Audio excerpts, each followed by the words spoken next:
What's good, everybody? It's CocoPound430 here, and welcome to the Ultimate Godzilla Ranking video. I know I've already done a tier list video on every Godzilla movie for the channel, which you can find in the description down below. But although some movies are separated by different rankings, for this one, I'm going to rank every single Godzilla movie from worst to best. Before we begin, obviously this is all my opinion. Not everyone will agree with my listing, and that's completely fine. Also for this ranking, I'm going to be including some of the Godzilla TV shows in between the rankings, which will be indicated by the bonus section intro from Donkey Kong 64. For this video, I'm going to go over the Hanna-Barbera Godzilla, the 98 animated show, Singular Point, the Chibi Godzilla series, and the Monarch show, so be on the lookout for those sections during the video. And if you're enjoying the video, make sure to like and sub to the channel, as this video took me a long time to make.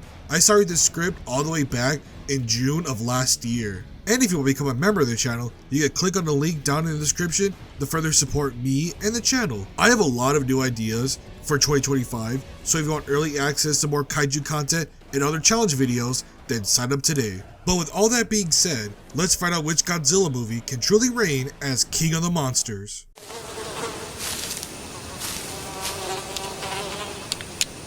That is one big pile of shit. When doing the ranking for every single Godzilla movie, not gonna lie, I often let my biases get the better of me, and I usually conclude when watching these movies that, yeah, this movie is pretty bad, but I still had a fun time watching it.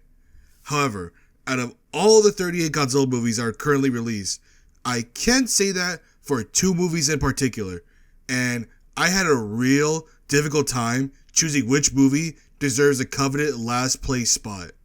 But when I finally had a chance to compare the two movies, honestly, it shockingly wasn't even close.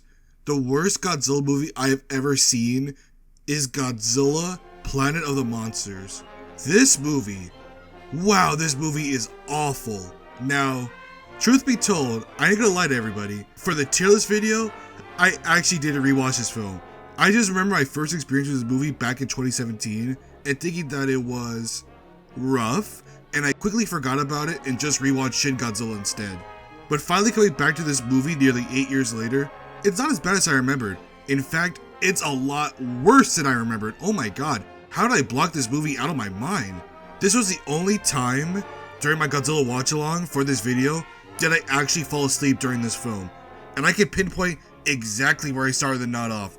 It was during the scene where they finally made it back to Earth and noticed Godzilla was still alive, living on the planet after thousands of years. And the people who went down to the surface just got attacked by the weird Godzilla dragon hybrid things. The only time that a movie ever put me to sleep was during the premiere of Suicide Squad, and that was in the middle of the afternoon. Planet of the Monsters just feels like a half-baked attempt to capitalize on the success of both 2014 and Shin Godzilla, but fails to make any impact on its own, not just as a solo film, but also as an entry point into a 3-movie series. Yes, this is a trilogy we're working with, people. This movie doesn't give us anything to latch onto. I don't care about fake Sasuke's obsession with killing Godzilla. In fact, why is he the only one that is this obsessed with Godzilla? Shouldn't some of the others be more gung-ho about wanting to kill Godzilla and take back the Earth? I mean, it's like they have a better option than staying on the ship. Why does everyone see him as this insane moron that has a death wish? I mean, I guess that's literally who he is in this film, but shouldn't the other alien species that is about machinery be on his side, and legitimately the two other alien species in this film, they also suck, don't get me started on them. I don't give two shits about the Ghidorah religion or the nanomachine cultists. I find the nanomachine people don't even bring anything to this movie. If the planet had been totally wiped out and there was no Mechagodzilla city for them to use, will they just try to struggle with the other alien cultists to gain control over the humans or try to get them on our side? I mean, what was the point of them? They honestly, the two alien species, of course, spoiler alert, they're gonna betray the humans and try to work with them just for their own appeasement. It's like, who cares, honestly? Also, another thing I hate about this film is that there's no other kaijus besides the stupid dragon hybrids, Godzilla, and Ghidorah. I mean, we have the other PNG cameos like Orga, Dagro, and even Mothra, but honestly, it would have been so interesting to see how the other unique kaijus fuse with Godzilla's DNA, because Godzilla becomes the Earth basically.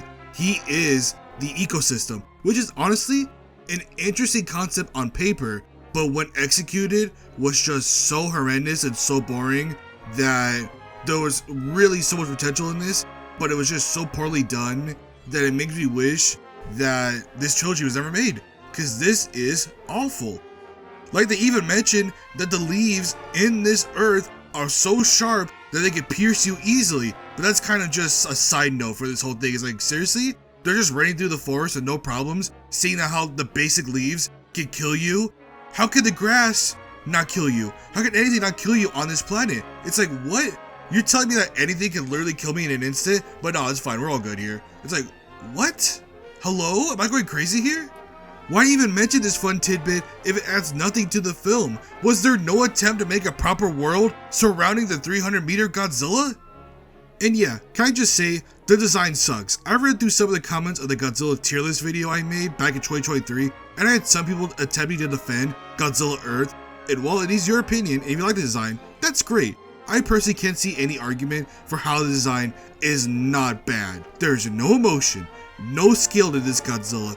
It's more embarrassing that the 300-meter behemoth has more fluidity in its motion than the 50-meter one. How does that make any sense whatsoever? The thing is giant, but yet it moves faster and moves swiftly than its 50-meter counterpart?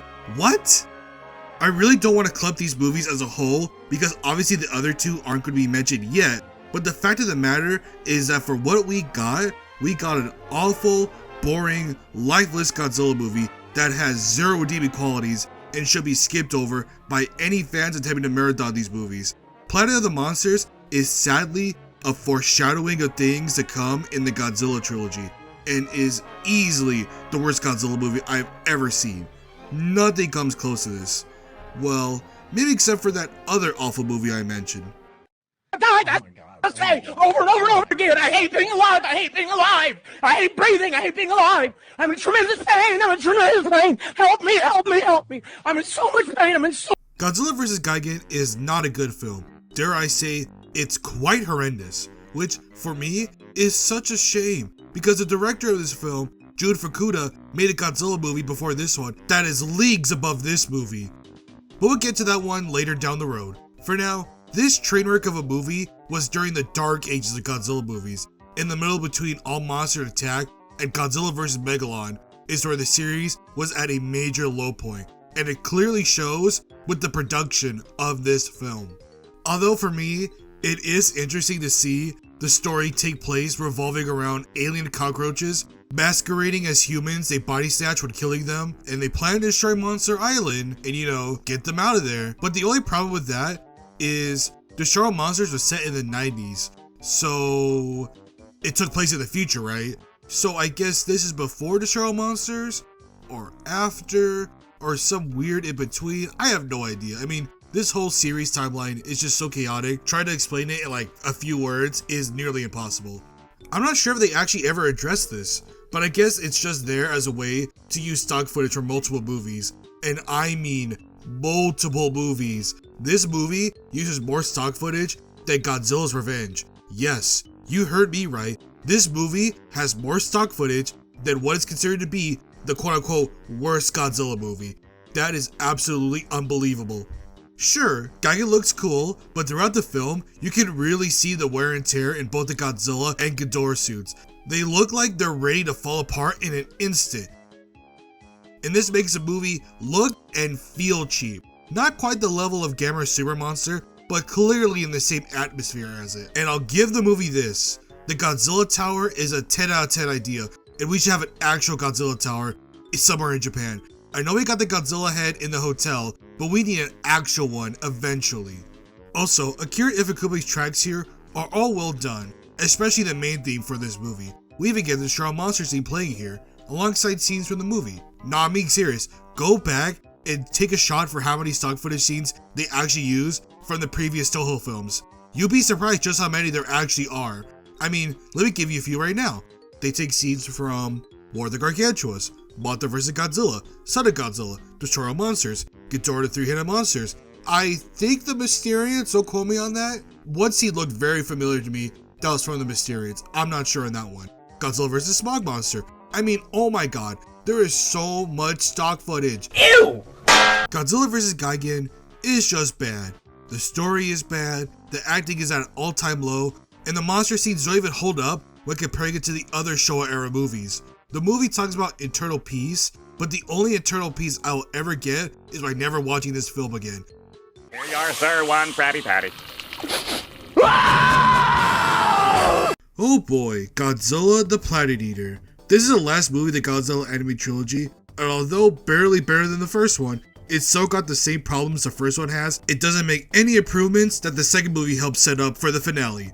The Planet Eater is supposed to feel like a culmination of the events of the previous two films, but feels lacking, and I feel all comes down to one element that feels off about this movie, and that is Ghidorah. Now, the whole point of this movie trilogy is seeing Godzilla as a force of nature, a deity-like monster that can't be destroyed as he is now part of the earth. By removing him, you remove a piece of the planet that they are attempting to save. So, the main character's goal of quote-unquote killing Godzilla is really tested throughout this trilogy, as if you really kill Godzilla, what happens to the earth? Do you really save it, or do you let something else, like the Mechagodzilla City or Ghidorah, come in to wreak havoc and claim Earth for its own?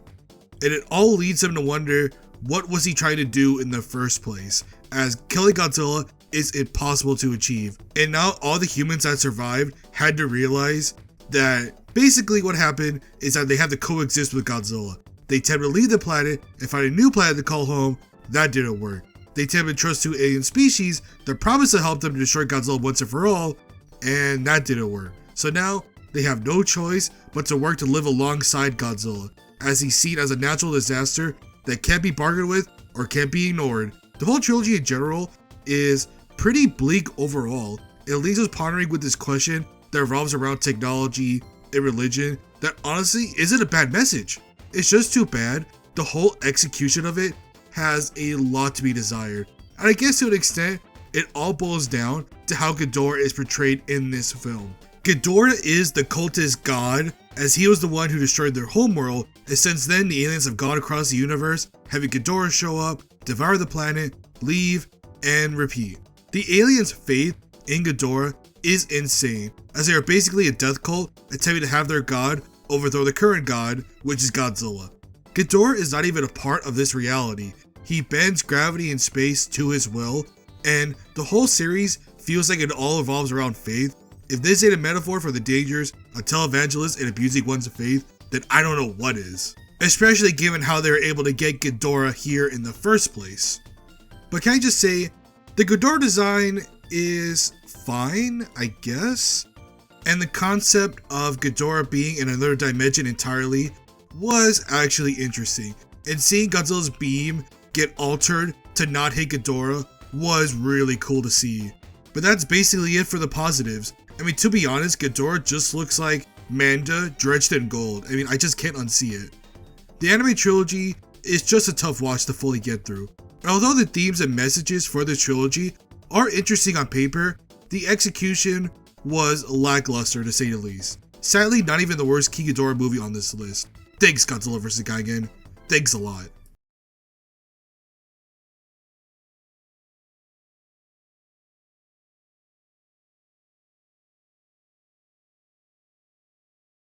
Oh, Godzilla vs. Megaguirus. Yeah, this movie is a rough watch from beginning to end. It is easily the worst movie during the Millennium era.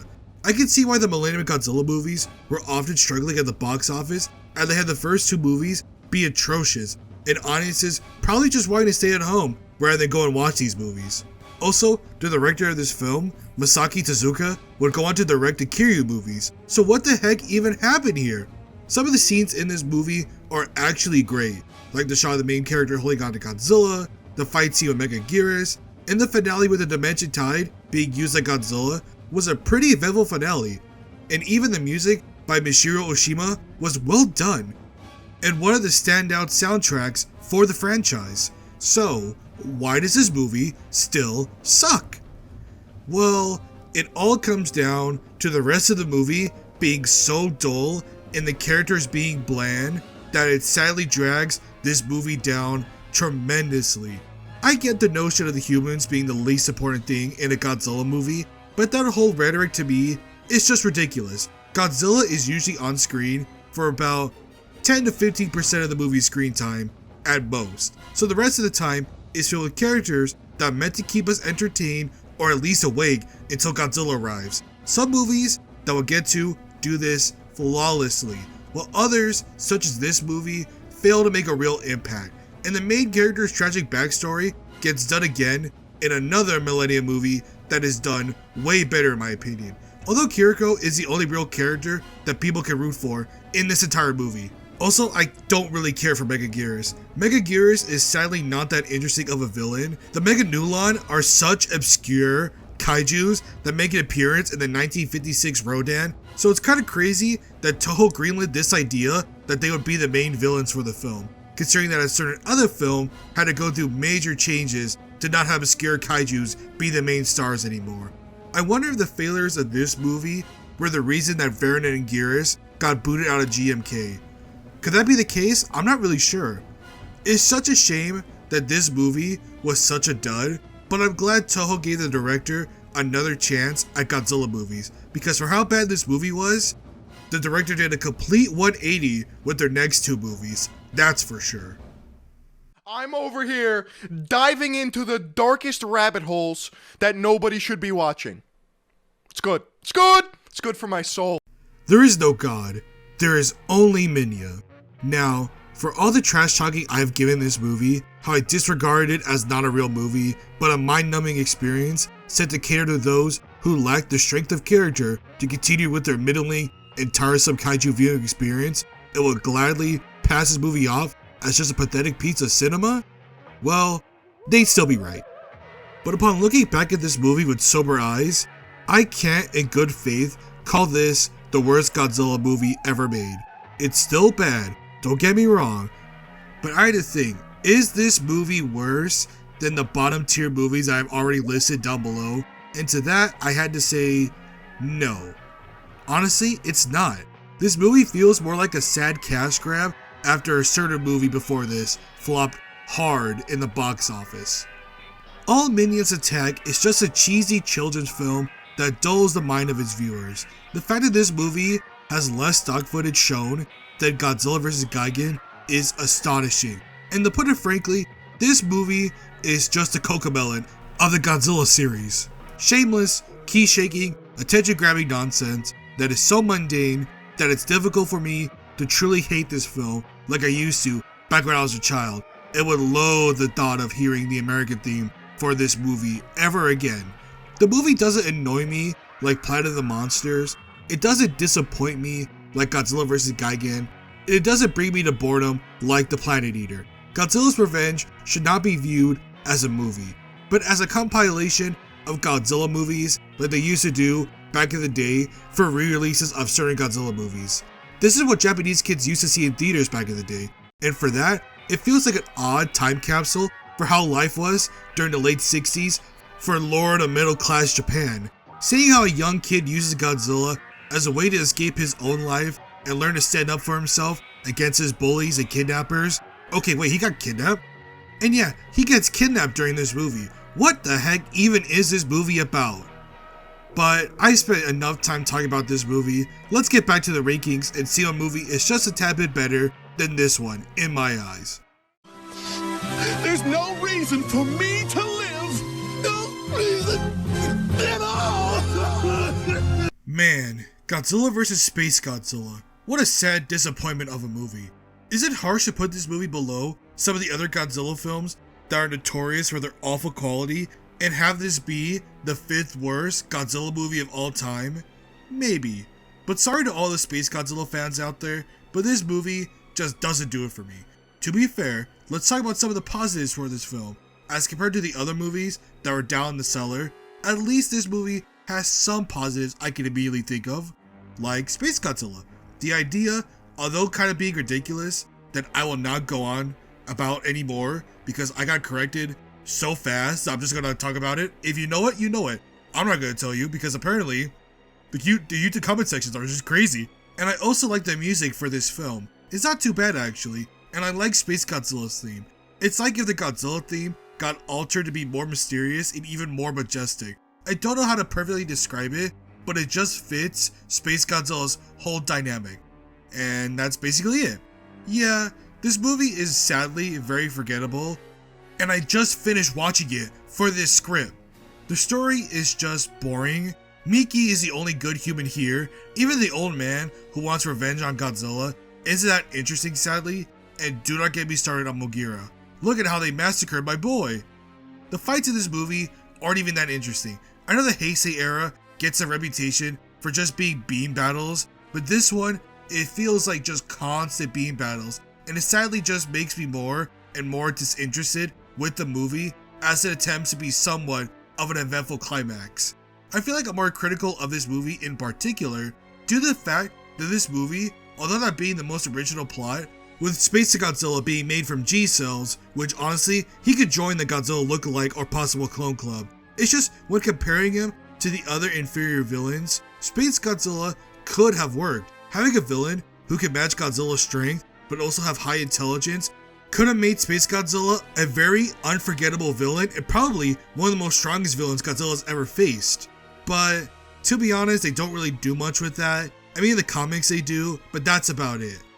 Honestly, this movie could have worked if they added another monster to this movie. I'm not sure why, but adding a monster like Anguirus to help 3v1 Space Godzilla, and even then, them barely defeating Space Godzilla, probably would have had more of an impact than just having it be Godzilla and Mogira. That's just my opinion. I don't know if I'm just spitballing here, but what we got is a forgettable movie that, to be frank with everyone, just read the comics that have Space Godzilla in them. You won't regret it. What do you see? Honey, you're not gonna believe what Chowder has done. How do you know it's Chowder? He signed his name in the lower right-hand corner. Godzilla City on the Edge of Battle is an actual movie with a beginning, middle, and end. Oh my god, the anime trilogy did something right for once. They made an actual movie. Also, with actual character developments and a story that feels complete and not part of a crappy trilogy. Wow! This movie is obviously the best one, which sadly isn't saying much, but for what we got, I'll take it honestly. But imagine getting cucked by a humanoid insect and then turned into a nanobot. That one chick was struggling during this film. I can't even lie. Also, the Sasuke reject actually has a moral dilemma. This is what I was talking about during my Planet Eater section, when he actually starts to question his own insane motives that has left countless lives dead on his quest to kill Godzilla Earth. Imagine we got some of this in the first movie with more interesting scenes and dilemmas between the characters with the introduction of Mechagodzilla City.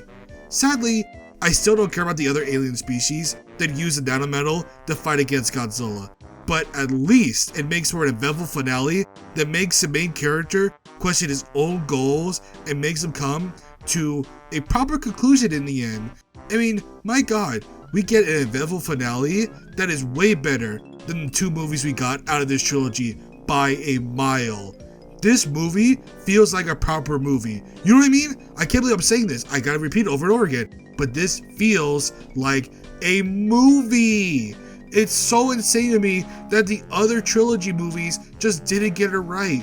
What happened between Planet of the Monsters and the Planet Eater? I will never know. But the fact that what we got for Mechagodzilla City is an achievement all in itself. There ain't much to say about this one that I didn't touch upon in the first anime movie section, so consider this movie still below average, but at least you can tell they tried with this one. What the hell even were the other two anime trilogies? Just forget they ever existed and you can watch Mechagodzilla City and get more enjoyment out of that than watching the entire trilogy. Do a barrel roll. Can I just say, before I get to the part where I talk about the film, that a young Masaru Sato created the music for this film? How did I not realize this when making the script, that he was the one who made the music for this movie? I never knew that, and I'm just learning about this as I'm making the script. No wonder that opening theme goes so hard. Anyway, let's return to our regularly scheduled program, shall we? When it comes to Godzilla rates again, this was probably the one movie I had the most difficult time attempting to place for this rankings video. On one hand, it's the first kaiju fight ever made with Godzilla taking on Anguirus, and on the other hand, it's a sad rush sequel in the same breath as Son of Kong, where it's a blatant cash grab that is supposed to ride on the coattails of its previous successor, and man, I just didn't know where to rank this, either near the bottom or a little bit more forgiving with the monster fight. But that all changed when I watched this random video titled The Most Overhated Godzilla Film, Godzilla Raids Again, from a small YouTube channel named T-Reg Reviews, and upon finishing the video and rewatching Godzilla Raids Again, the movie sadly worsened for me. I know on the tier list video I had this movie in D tier, but upon further review, I think it's more of an F tier movie, to be quite honest with everyone. It's such a lifeless sequel that misses the mark on almost everything. The one saving grace that this movie has is the monster fights, but even then, those scenes have their own issues. Godzilla and Gears, when they fight, they move way too fast. And I know that's the actual footage not being slowed down like it was in the 1954 movie, but at points, it feels like they're going at double the speed. And there's no real feeling of depth or power like there was in the original. Godzilla in the other movie felt like an indestructible god of destruction, where it slowly destroyed Tokyo till there was nothing left. But in this movie, that's all gone, and instead, we got something more in tune with two action figures hitting each other constantly. And I don't mind that style of action. This works with the other Showa Godzilla movies, but here, it feels like it got stuck on maximum overdrive and never wanted to slow down. And then when all is said and done, we have to sit through a boring story with forgettable characters, with weird similar plot devices from the 1954 movie that feels so out of place that it really drags the movie down. They even had to drag poor Takashi Shimura back in for a few scenes where he looks like he would rather be anywhere else than be a part of this sad rush sequel. But don't get me started on the suit. I'm sorry, I still don't like it. It looks like Godzilla got put on Ozempics. It looks way too skinny. It just looks like a man in a suit. Hey, wait a minute. Oh my god, wait a minute. I should be watching that instead. Godzilla Raids Again just couldn't stop tripping over itself, with the finale being the same shots over and over and over again for like 6 minutes straight.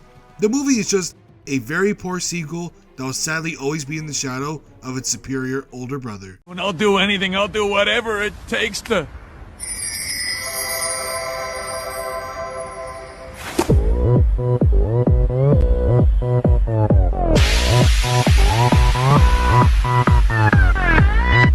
Godzilla vs. Megalon is technically one of the first Godzilla movies I have ever seen, as this is the only VHS Godzilla movie available from my local library, and the only reason why I was drawn to it was because of that weird Twin Towers poster with Godzilla and Megalon. Why did they make that if they don't even go to New York? I will never know. I watched this movie with my brother at my grandparents' house, and we thought it was okay and didn't think much of it, but for how chaotic the production time was for this movie, I'm sort of impressed that they were able to piece this movie together when comparing it to the other movies down below on this list. This movie has it all: espionage, mechas, underground Seatopian people, annoying child actors on par with the Gamera series, car chases, and a decent soundtrack carried by Riichiro Manaba. You know it's so weird. If they gave this movie more time to cook instead of trying to rush it out, it probably would have turned out way better, because there are a few things I can appreciate about this film. The main cast of characters are so dumb, it's kind of hilarious. They get robbed by a bunch of people wanting to steal info about Jet Jaguar, and decide right after they get robbed that it'll be fine to let the kid go on by himself to test out his tiny motorbike, only to immediately get kidnapped and the people break in again to steal Jet Jaguar to help guide Megalon on his path of destruction. Why did they think it was a good idea to just report this to the police and have people watch over the house in case the sea people showed up again? Which, they did come back, mind you. They came back twice. Twice. But I digress. Megalon may be goofy, but I could never truly hate him. He's been a staple of my childhood thanks to the Pipeworks Godzilla games, so I'll always have a soft spot for this giant cockroach thing. Poor Jet Jaguar wasn't even given the chance to have his own solo movie, so they had to throw in Godzilla in there to bring in an audience. Just like the main event of WrestleMania 27. And just like that main event, they both sadly stink. It suffers the same problems that Godzilla vs. Gigan did, stock footage being constantly used, fight scenes that are rough to watch at times, but not an atrocious movie. Watch it once and see it for yourself just how many shots are taken from different movies they used in this one. It's not as bad as Godzilla vs. Gigan, but considering the crunch time they had, I'm going to give this one a little bit of a pass. It is a bit goofy, but still, there are some moments to enjoy, just like the Godzilla dropkick. A weird, chaotic movie, but somehow it kind of works for me. If that makes any sense, it kind of just works for me. Okay, I'm not that... Has gluttony too breached the depths of thine soul? Being able to appreciate the original Mothra movie now and recognize just how iconic Mothra truly is, it's kind of insane to think that this movie was the highest grossing Heisei film during the era. Not even Godzilla vs. Destroyer can brag about that. I bring this up, not to highlight that having a good box office means the film is good or anything, it just goes to show just how popular Mothra had become and was even able to get her own spin-off movie as a result. It's kind of crazy to think about now, considering Mothra never originally came from a Godzilla movie. It's just now they're both permanently linked together, just like how Rodan is, even though he had his own solo film back in 1955. That being said, Battle for Earth is just a retelling of the old Mothra movie with some elements taken from Mothra vs. Godzilla. It is a very cookie cutter by the books remake, just slapped together, that makes for a very boring watch along. Batra doesn't add anything to the film. If anything, I'm more disappointed that we didn't focus more on the conflict between Mothra and Batra. This movie didn't need to rehash old elements from the other Mothra films to keep the audience's attention. And for me, the one thing that this movie didn't need was, shockingly enough, Godzilla. For me, it felt like Toho got cold feet when making this film, as they didn't expect Mothra to carry a film just by herself. So they added Godzilla along to help boost the box office returns. To a point, that did work. I mean, it was a highest grossing Heisei film, obviously. But I felt like this movie was going to succeed regardless if Godzilla was there or not. So, by doing this, the end product just feels so monotonous that the movie could have been so much more if they just removed Godzilla and focused on the conflict between Batra and Mothra. Batra being created from the spitefulness and hatred that the planet was feeling due to the advanced civilization's abusive nature by creating a machine that can alter the weather is interesting. That's a cool concept. It makes Batra not a full-fledged villain, but a symbol of punishment and pain that the Earth had to endure while being neglected and abused by its people, who are supposed to be taking care of it and finding a proper balance. This concept about protecting the Earth and making sure we do our part to find the balance so Mother Nature doesn't revolt against us is a great theme that is on brand for the Mothra series. It's just, underneath that, it's nothing but just a boring film. If you want to see themes like this done right, watch Mothra vs. Godzilla, and you'll find way more enjoyment in that film instead of wasting your time with this movie. But if you want to know my thoughts on the other Mothra movies, let me know in the comments down below, and I may do a ranking video for the Rebirth of the Mothra series and some of the other Mothra movies that I missed. I've done it for King Kong, Gamera, and Godzilla. Might as well do the Mothra movies as well, don't you think? Nothing but the truth, so help me Godzilla 2000. One word that I can use to describe Godzilla 2000 is discontent. This feels like an attempt to smear the horrible image of the 1998 Godzilla out in order for Toho to show the American audience where Godzilla was truly meant to be. But by doing that, the movie feels sadly rushed and very undercooked, and what we get is a lackluster story with a great Godzilla suit, which makes it even worse that this movie exists in the first place. There are a lot of problems with this movie that can all be boiled down to how 1998 was received. But that doesn't mean, with the American movie being average and with a completely different Godzilla that fans are accustomed to, the fact is that Godzilla 2000 is not an enjoyable watch. It's crazy to think that the American release spent $1 million editing it to improve it. That is not a good sign for the Japanese version of this movie. The story is lackluster. The score is shockingly dull at times, which at first I only remembered the American Orga theme, which was playing during the fight, but when I watched the Japanese version, it was completely silent, which felt so completely different. I mean, it's night and day. Watch that scene with the Japanese original version and then the American version, and you'll understand what I'm talking about. It just felt completely off in my opinion, and the pacing is just all over the place. That again, I don't want to rehash what I said in my tier list video, but I would highly recommend watching the American edit of this film. It's shorter and much more enjoyable than the Japanese original, which is shocking for me to say. Welcome to bonus stage. Oops, wrong YouTube channel, my mistake. The Hanna-Barbera Godzilla TV show is an odd one for me. On one hand, you got a 10 out of 10 theme song, and on the other hand, you got Godzuki. Now, in the echelon of Godzilla children, you have your Godzilla Juniors, then you have your Godzukis, and somewhere in between is the pit of despair that is Minya.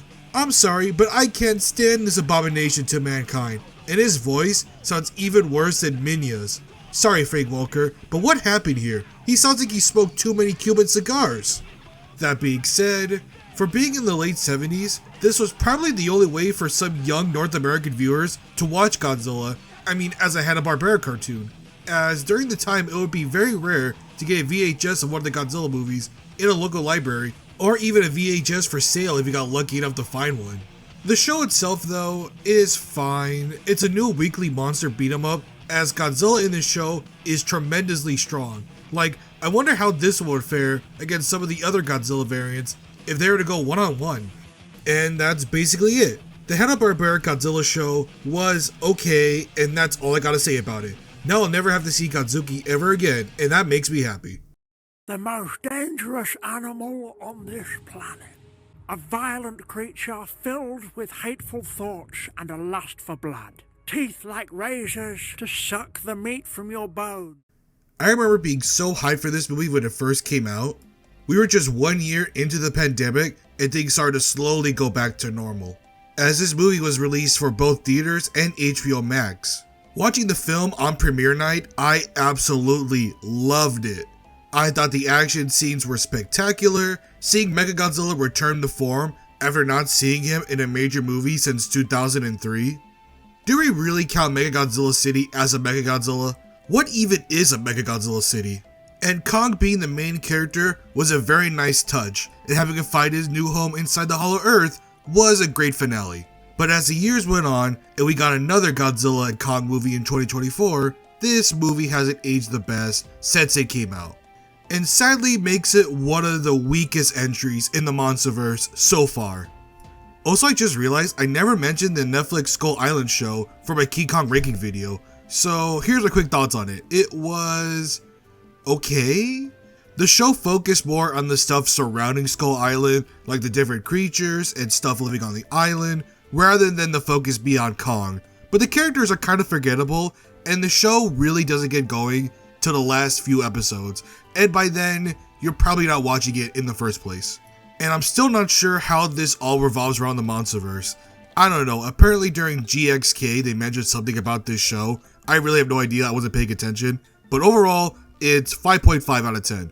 Now let's get back to Godzilla vs. Kong, which is also a 5.5 out of 10 movie. I think the main issue I have for this movie is shockingly not the lack of Godzilla time for this movie, as he's busy rampaging through the world attempting to find where Mechagodzilla is at. Would I like more scenes with the Big G? Sure, but for what we got, him destroying the base and going through Hong Kong were still good scenes, and that ship scene with the first fight against Kong had me so hyped up to see these legendary monsters finally square up again. So that really didn't bother me as much. So what's really my main issue then? I think the main issue I have was with the characters, because besides Lord Megatron and Gia, the characters are incredibly bland. And yeah, you can make the argument that, oh, it's just a Godzilla movie. We're not here for the human characters, we're only here for the monster fights. Do not get me started on that stupid mindset. Godzilla movies stand out not just for the monsters, but the depth that these characters have during the films. A lot of these movies that I find great also have great human characters in it that can go alongside the monster fights. But what I'm trying to get at is, at the end of the day, there is so much variety in these Godzilla films that I hope you can truly appreciate just how far this franchise has gone in the last 70 plus years, thanks to not only the monster fights, but also the human characters that we can grow attached to during these films. Wow, okay, I didn't expect this section to turn to a little rant about the disrespect the human characters get by the general public, but here we are, I guess. Godzilla vs. Kong is just average. Glad it made the money to boost the Monsterverse into the future, but it's easily the worst film in the series. Can't blame Mechagodzilla on this one, he was barely in it. We need to be really blowing up our elected officials' offices. This is another polarizing movie in the franchise that had me perplexed about where to place it. The action scenes are some of the best in the series. It has an iconic soundtrack that I wish would make a return in either the next Monsterverse film or Reira era film. But as the so-called finale to the Godzilla series, I don't know. For me, it just fell flat of expectations. Eiji Tsuburaya and the special effects team went hard for this one, as sadly this and All Monsters Attack would be his last Godzilla movies where he was a special effects supervisor. The shots of multiple monsters attacking at the same time were amazing, and the destruction levels are at an all-time high as each monster begins attacking major cities across the world, all while being under the mind control of the Kilax. I'm going to repeat myself just really quick what I said on my Taylor's video on why the Kilax don't really work for me. To put it bluntly, they should have just been the Zillions. The Kilax just don't feel too threatening. It could have been easily replaced by an already established alien species in the Godzilla series. Why do we make a new one just for them to basically be the same type of aliens as the Zillions? It doesn't really make any sense. I mean, poor King Ghidorah is just used as a rental device for all these evil alien organizations. I mean, my god, poor King Ghidorah just keeps getting passed around. Regardless, the characters for this film are a major step down from the comical entertaining characters we have gotten from some of the other Showa era entries, which makes it all the more disappointing to see how fantastic the effects and monster scenes are for this film, all for it just to be dragged down massively by the human sections. Also, just a nitpick here, I will never get over why Gorosaurus is invading Paris like he's supposed to be Baragon. Gorosaurus is just a roided up T-Rex. I can't imagine it digging its way from Monster Island to Paris. That just sounds super hilarious to me. This movie came super close to being ranked lower than Godzilla vs. Megalon, but the movie was only saved because of its effects. Without it, this movie is a chore to get through from beginning to end. And it's like, do we even need another Destroy All Monsters movie for the Monsterverse if it ever comes to that? I don't think so. But I'm actually kind of curious. Comment down below, what do you prefer in the Monsterverse? Would you rather see old iconic kaijus return, or having new monsters show up for each new entry? For me, I don't really mind having the new monsters, as although I like to see some return, having new monsters like Shimo, the Skullcrawlers, the Mudos are really well done and make me appreciate just how creative the Monsterverse really is. Oh, and Behemoth. Can't forget about my boy Behemoth, the best monster in the Monsterverse. Let's just be real here.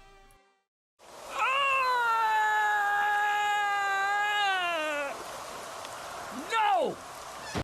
If Roland Emmerich didn't give a shit about Godzilla, why should I give a shit about this movie? This movie is just an average summer blockbuster just slapped with the name Godzilla. That's all. That's all I can truly say about this movie. It's just average. The action is average. The destruction is average. The characters are average. And Zilla is an alright design. But let me just say that I had a better time watching this film than Godzilla 2000. I'm sorry, I just can't separate these two movies, and they're just two halves of the same coin. One side is filled with mediocrity and bad faith, the other side is filled with disappointment and nostalgia blast that truly never got going. Jean Reno hard carries this movie. It is the true standout of this film, but this movie will forever stay in the realms of TV channels like Sci-Fi, and is forever doomed to walk the realms of mediocrity. I'm going to keep this section really short because I want to actually go into detail about the animated series and what my thoughts are after finally watching every single episode for it. Welcome to bonus stage.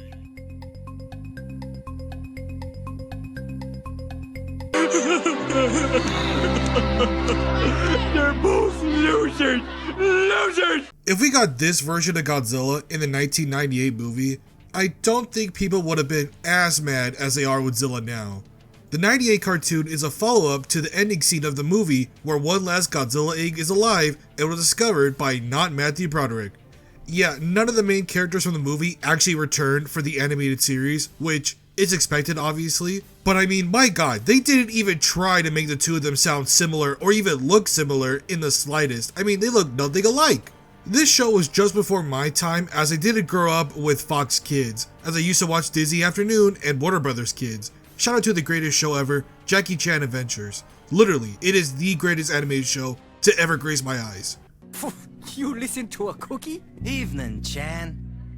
Never mock the cookie. Godzilla in this show feels more like Godzilla than obviously the movie, and again, if we had Zilla acting like this in the movie, even with the drastic design change, I don't think people would have been as negative towards it if it were done like this. It would have been different, but there's still elements of Godzilla in this one compared to Zilla, and that is just so weird. How are they more faithful in the animated show than in the actual movie? That is just so annoying because we could have got something like this instead. But I'm not saying it's great or anything, it's fine for what it is. It's just like the Hanna-Barbera Godzilla with the weekly monster fights. But one thing I do have to give this show credit for, that whole season 1 finale with the monster wars and the aliens, okay, there's actually aliens in the show, it's a lot. But for the first season finale, I thought it was pretty well done. The aliens were even able to resurrect the old dead Godzilla from 98, so I thought that was pretty neat. It's technically a version of Mechagodzilla, so I guess it counts. I mean, Mechagodzilla 3 is made from the old bones of the 1954 Godzilla, and even in Singular Point, they're hinting at the finale being with Mechagodzilla fused with the old Godzilla bones that they found in the basement. I don't know, what even is Singular Point about? Okay, back to Zilla. This is probably landing near the mid-20s, as I was having fun watching this show, and glad to see Zilla get some form of redemption after the wasted potential that is a 1998 movie. Take a look.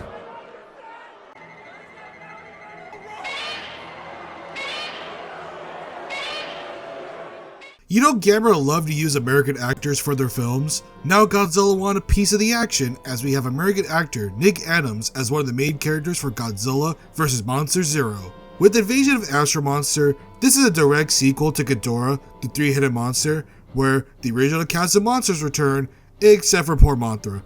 She wanted higher billing for this one, and they couldn't afford her, so sadly it was just Godzilla Rodan for the sequel. I gave this movie a lot of flack for sort of just being an average Godzilla flick that doesn't stand out from its Showa counterparts, but upon rewatch, there were a lot of signs that the Zillions were always watching the Earth, ready to take advantage of them to control their monsters the second they had the chance.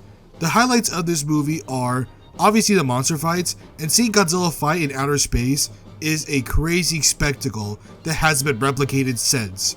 I can imagine the Monsterverse kept going for another 20 plus years or so, we would eventually get Godzilla in space again. Maybe they could send King Kong into space with them when the Zillions finally show up, who knows.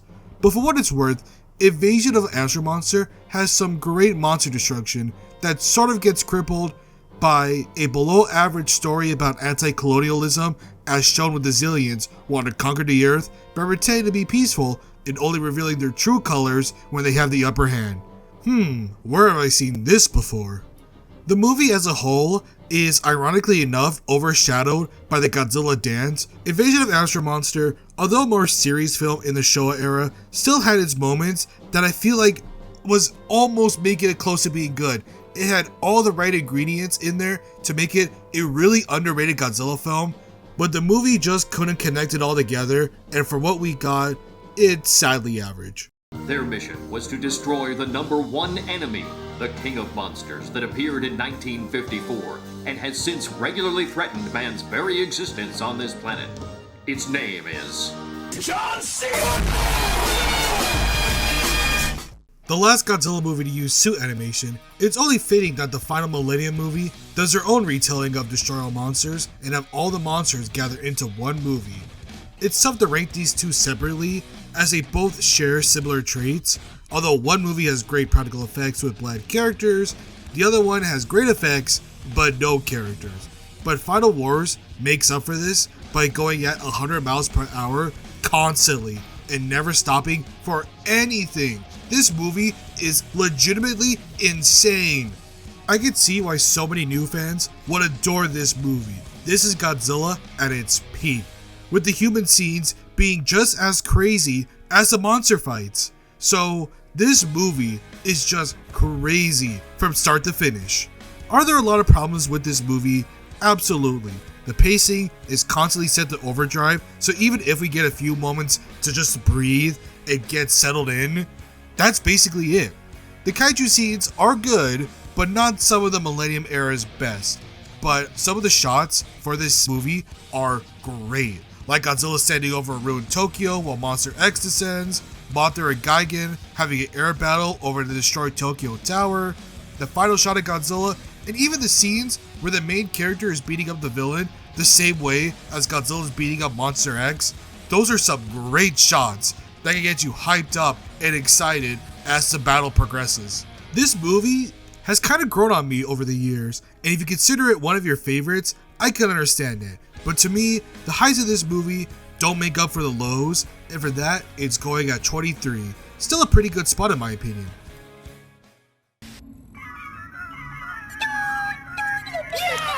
Yeah! 2 words, more puppets, yeah! I've talked about King Kong vs. Godzilla multiple times already with their tier list video and the King Kong ranking video, which I would highly recommend watching after this video. So I'm going to keep this section short and sweet.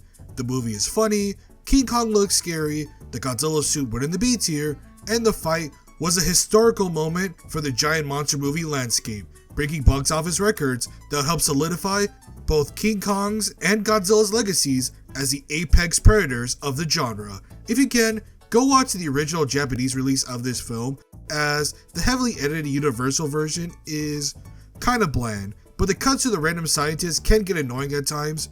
Here's hoping in 2027 we can get the return of Puppet Godzilla and Puppet Kong. The Soviet Union will be pleased to offer amnesty to your wayward vassal. The Soviet Union? I thought you guys broke up. Yes, that's what we wanted you to think.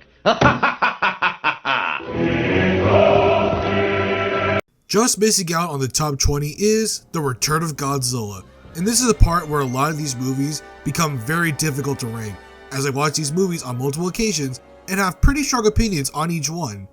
But if I had to choose the one I watched the least that I still enjoyed, it would have to be this movie. And don't get me wrong, the opinion I had in this movie back in the tier list video really hasn't changed much at all. If anything, I've come to appreciate this movie way more than I had previously. Is it a perfect return to form when it comes to making Godzilla a beacon of terror like he was in 1954? I would say not entirely, but it is a grand restart to the series that honestly desperately needed it after the end of the Showa era, where there was a major Godzilla fatigue going on. Although having a sluggish start, when this movie finally gets going with the first reveal of Godzilla, it sets the tone for how the rest of the Heisei series will play out. And yes, that also includes the previous duds that shall be named for the sake of my sanity. The Return of Godzilla feels like an homage to the 1954 classic, and help remind people that the King of the Monsters was back and better than ever. Welcome to bonus stage. I'm banishing you to the Shadow Realm. No! Much better. With the possibility of a season 2 still being up in the air as of this recording, Jet Jaguar Singular Point is the most ambitious Godzilla project that I've seen, but also one of the most puzzling and confusing series that I ever seen, if that makes any sense. I can't really describe this show in its entirety, or else we would be here for literal hours. All I can say is, if you're really curious about it, I would give it a watch. Just be ready to leave the show with more questions than answers. That's all there is to it. Jet Jaguar was cool at least. I like the designs of Anguirus. That was pretty good design. Even though Rodan did kind of turn to Gauss, I still thought it was a creative design. Did I repeat my segment that I did for the show for my Taylor's video? Probably. But that is honestly how the show is. I can't describe it properly for all of you. The only way to understand this show is to watch it for yourself. Now let's get to the top 20 of Godzilla films.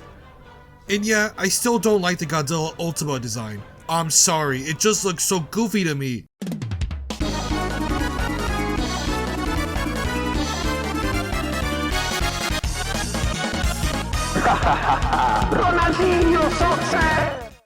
the final Monsterverse film to be directed by Adam Wingard, as he isn't returning for the 2027 trifecta film.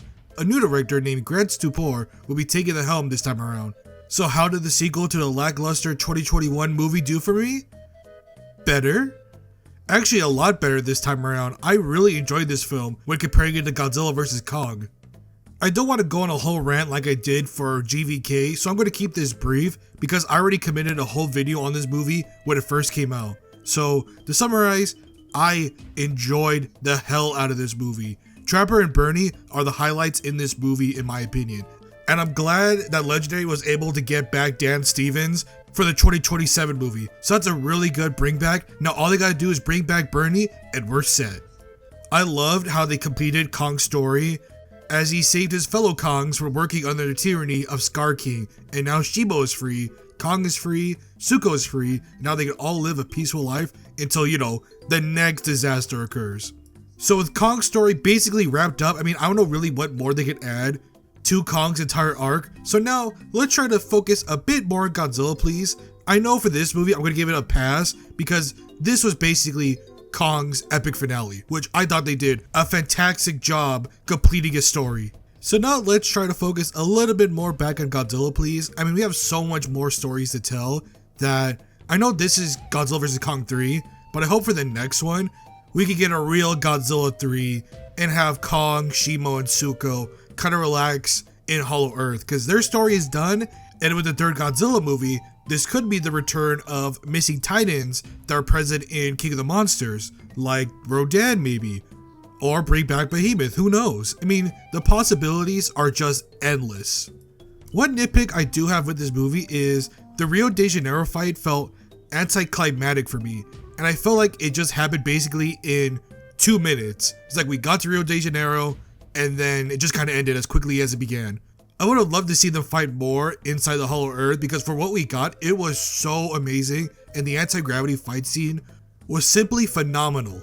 Also, I loved how the Scar King was basically an evil dictator who is weak in comparison to Kong or Godzilla, as he had Shimo under his control to make sure that he could never lose power.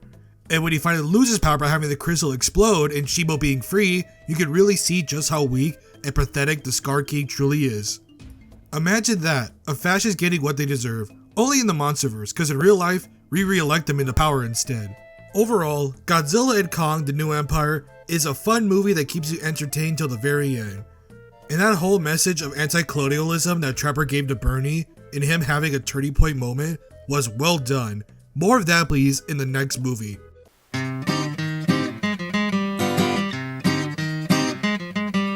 Death to America and butter sauce.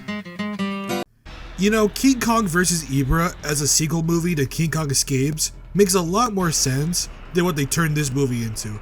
But I have a confession to make. I was wrong about Godzilla vs. the Sea Monster. It should have never been placed in the D tier when I initially ranked the movie, as this movie has some great moments, although still feeling like a King Kong movie rather than a Godzilla movie.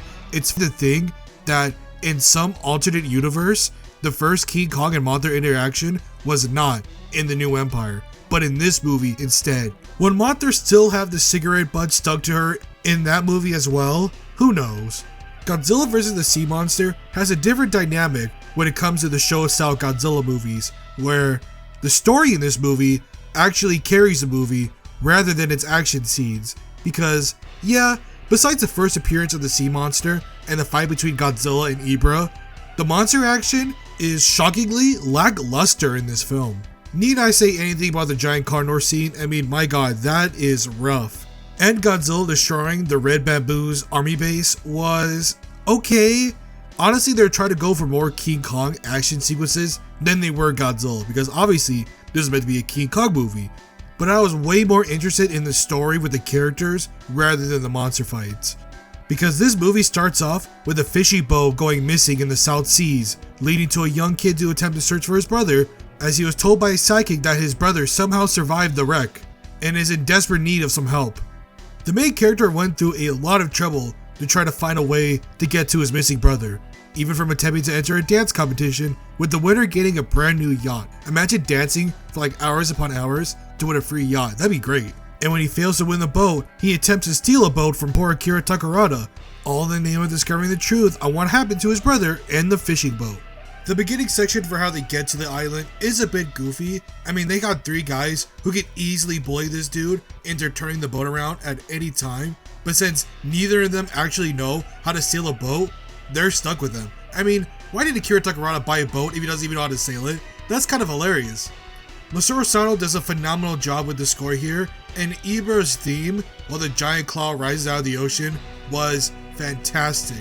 Although the theme does sound way too similar to a score taken from a James Bond film. Although the monster scenes are a tad underwhelming, with Godzilla showing up at the 52nd minute mark to take on the main villain, it was the human drama that had me compelled this time. For this film, if you can ignore Godzilla acting like King Kong at times and look past Mothra being in the movie just as a plot device to help the main characters off the island, cigarettes may or may not be included, then this movie is well worth your time. It will have you rooting for the main characters to get home safely. Director Jun Fukuda did a great job here, helping in usher Godzilla as a hero to the masses, leading into the cartoonishly Saturday morning TV show approach for this film. How do we go from this to Godzilla vs. Gigan? I will never know.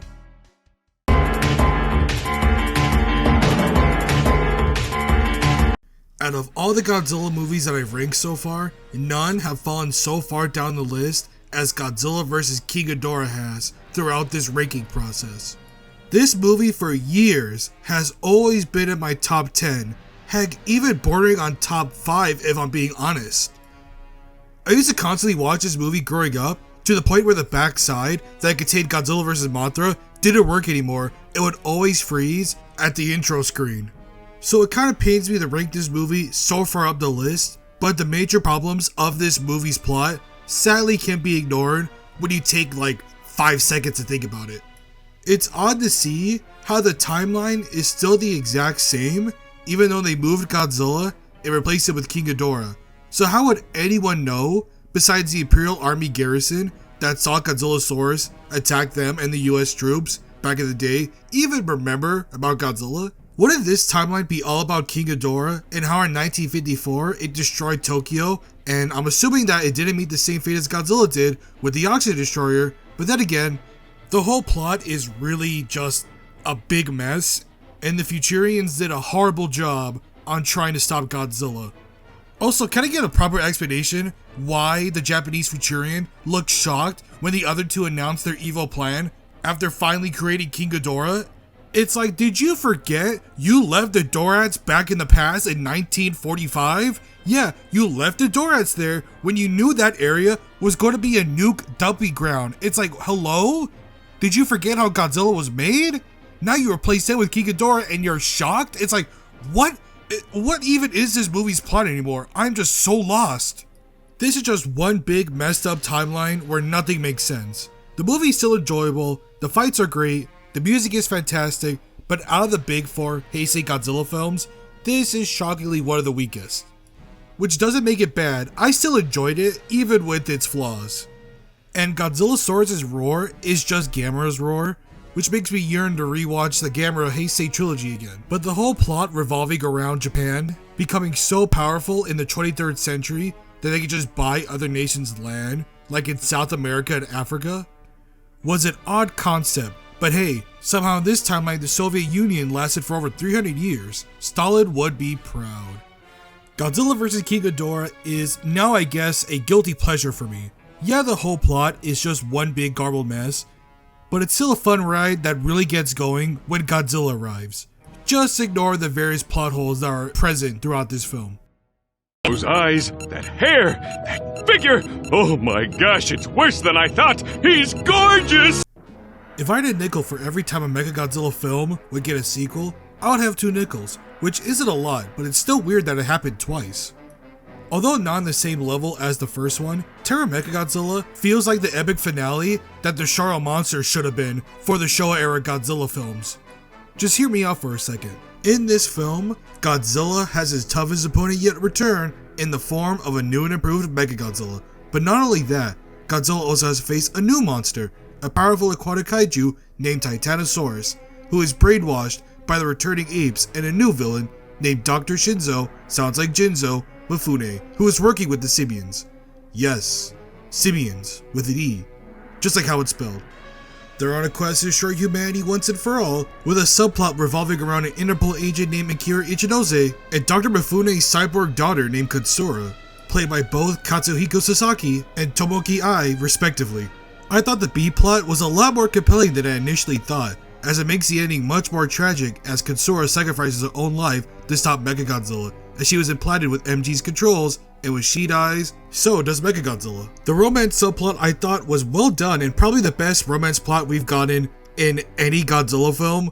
Well, until another movie blew everything out of the water, but I digress. For now, it's number 1, so good job Ishiro Honda, as this would be his last directed Godzilla movie. It's a shame that this movie was the lowest watched Showa era Godzilla film, as this feels like the perfect ending to Godzilla. Having overcome the odds, Godzilla goes back into the sea, waiting for the day that Earth will need him once again, as Godzilla truly is humanity's greatest defender. That thing right there is unbelievably good. It is unbelievably good. I am not joking to you when I say this. This is peak Ghidorah right here. But I always wondered, which Ghidorah is the strongest out of all the iterations? I feel like the one from Planet Eater doesn't technically count, as it's more of a specter compared to an actual living being. I mean, it's technically in another dimension all of itself. So I guess he would win by default because nothing could affect it, unless the other Ghidorah somehow stopped the ritual. But out of all the physical being ones, I feel like this King Ghidorah and King of the Monsters are probably some of the strongest ones out there. Ghidorah the Three-Headed Monster is the start of Godzilla's babyface run, as well as the introduction of Rodan to the Godzilla series, another iconic kaiju that originally aired in his own movie, but with 2 Rodans instead. Wow, 2 for the price of 1. And if you haven't watched that movie, I would highly recommend it. It is fantastic. But the story for Ghidorah the Three-Headed Monster is insane, with the princess from another country escaping death, thinking that she's now an alien, and preaching about the end of the world, as scientists discover a massive meteor that crash landed in the heart of Japan. And to tie everything in a massive "we are screwed" button, Godzilla and Rodan appear and are attacking each other near Mount Fuji. So all these events are happening, Mothra has to come down and try to help them, Ghidorah arises, Mothra tries to stop them, and it's all chaos from there. I mean, it is absolutely an insane movie. And also, while somebody from the same country that the princess is from is trying to assassinate her. I mean, oh my god, this is crazy. You can't even catch your breath while watching this movie. There are a lot of things happening in this film. It is great. King Ghidorah to me is probably the 3rd best Godzilla character in the entire franchise, only being behind Mothra and Mechagodzilla for me. This movie is great, and I'm sad that it's not talked about on the same hemisphere as some of the other Showa era classics, as Ghidorah the Three-Headed Monster was a major cornerstone for the franchise. It will keep you on the edge of your seat, not just for the monster fights, but for the story as well. Holy mother of God! Man, if there's one major flaw I have with this movie, is that Bryan Cranston shouldn't have died halfway through the movie. Without him, the movie's human cast takes a massive toll, and his presence is really missed throughout the rest of the film. I feel like that's one of the main problems I have for the Monsterverse, is that throughout these movies, we really don't get someone like Cranston ever again. Or at least in the newer films. I know in Skull Island we have John C. Reilly and Samuel L. Jackson, and even in Godzilla vs. Kong we have Gia, but that's really about it. Like these really compelling characters, and don't get me wrong, I love me some Bernie, but Megatron's mainly played as a comedic character in the 2 Godzilla and Kong movies, so I don't really count him in that regard. Although he does have his moments of greatness here and there. But the whole point I'm trying to get at is that if Cranston were still alive, I bet he could have been a major player in the Monsterverse. Like how the Friday Night Lights head coach is for the next 2 films. Imagine Cranston in the Monarch TV show with Kurt Russell, especially for season 2. Oh my god, that would be amazing. But for what we got, Bryan Cranston still makes an impressionable mark on the franchise, and although his sudden death halfway through the movie is a major loss, what we got is a film about a broken family still trying to pick up the pieces from a traumatic event, all while having to deal with larger-than-life titans that, if not contained again, could be the end of the world as we know it. Is it crazy to say that Godzilla hasn't felt this imposing or grand since 2014? The only time we get this feeling again was with the other Toho movies, and sadly, with the other Monsterverse movies, Godzilla doesn't feel like this otherworldly monster that leaves people in both astonishment and in fear for their lives. Don't get me wrong, I still enjoy the other films as they're more of an homage to the Showa era films, just not with the Hollywood budget. But I feel as though, with each new movie, we get further and further away from how the other movies like Kong Skull Island, King of the Monsters, and 2014 feel with their monster interactions. So I have to give kudos to Gareth Edwards on landing the mark when it comes to the monster scenes. And if we're taking anything from that Jurassic World trailer that we just got recently as of this recording, he's really mastered the craft on making monsters feel larger than life. Another thing I can appreciate about 2014 is the sound design for this movie. Sound designer Eric Goodall and sound editor Ethan Vanderin went above and beyond with this movie. The different noises the Mutos make to not only communicate with each other, but to express emotion, and the different effects and sounds for Godzilla are some of the best in the Monsterverse. That the only thing I can compare this movie to is Pacific Rim, which also had amazing sound effects and monster scenes. I also think the soundtrack for this movie is very underrated, as it was created by Alexandre Desplat, and Godzilla's theme and music during the San Francisco fights between Godzilla and the Mutos was well done, and especially the score for Godzilla's atomic breath scene, that was just awe-inspiring. But the teasing of the fight scenes can be a bit too much. I feel as though if they had showed the Hawaii fight scene between Godzilla and the male Muto, and then having the same cutoffs, it actually would have been way more fine. But even then, the film truly shines as a faithful adaptation of Godzilla as a whole, and was the perfect catalyst for the revival of the franchise. Although it is funny to think that Godzilla has never had a battle in Japan. He's fought in Hawaii, San Francisco, Boston, Hong Kong, the Hollow Earth, in between the Hollow Earth, and even in Rio de Janeiro, but not in Tokyo or other iconic Japanese landmarks. But if he did in the Monsterverse comics, I apologize because I haven't read a single one yet, except for the one that's been retconned, so I guess Muto Prime is forever doomed to never appear in the movies. Godzilla 2014 went from being the second worst Monsterverse film to me to possibly being the second best. It's 2A and 2B with Kong Skull Island. Give it a rewatch if you haven't seen it in a while. Also, someone needs to desperately fix the coloring for the digital media releases. I don't remember the movie lowering the saturation this much and the brightness being this low, because someone must have messed up big time. Please fix this for the next re-release of this film. Right, maggot! Right, maggot! Keep riding, maggots! Is anyone else getting offended by this? Come on! Okay, so for my tier list video from a while ago, I can admit I was wrong on 3 movies when I discussed them at the time. Ibra, 2014, and Tokyo SOS I initially put down in C tier, and even in the beginning I put Ibra all the way down in D tier. But rewatching all these movies again, the one I got completely wrong was Godzilla Tokyo SOS. Although not being on the same level as the previous Kiryu movie, I think the movie does an excellent job retelling elements from the original Mothra and also Mothra vs. Godzilla, while also giving more of a personality to the established Kiryu. It's crazy to think that Mechagodzilla 3, the old Godzilla from 1954, wants to return to the sea to rest peacefully after being used to take down the other Godzilla, and Mothra is here to help bring back balance and urge the JDSF to return the Godzilla bones, as that is what caused Godzilla to return in the first place. This is the best Mothra design in the entire series, and I'm still sticking with that opinion. It's just the perfect blend of old and new that rivals even the original and Monsterverse designs. The action scenes are off the charts for this movie, and although the main character is alright when comparing him to his previous successor, I still think he plays a pivotal role as the grandson of the Doctor from the original Mothra.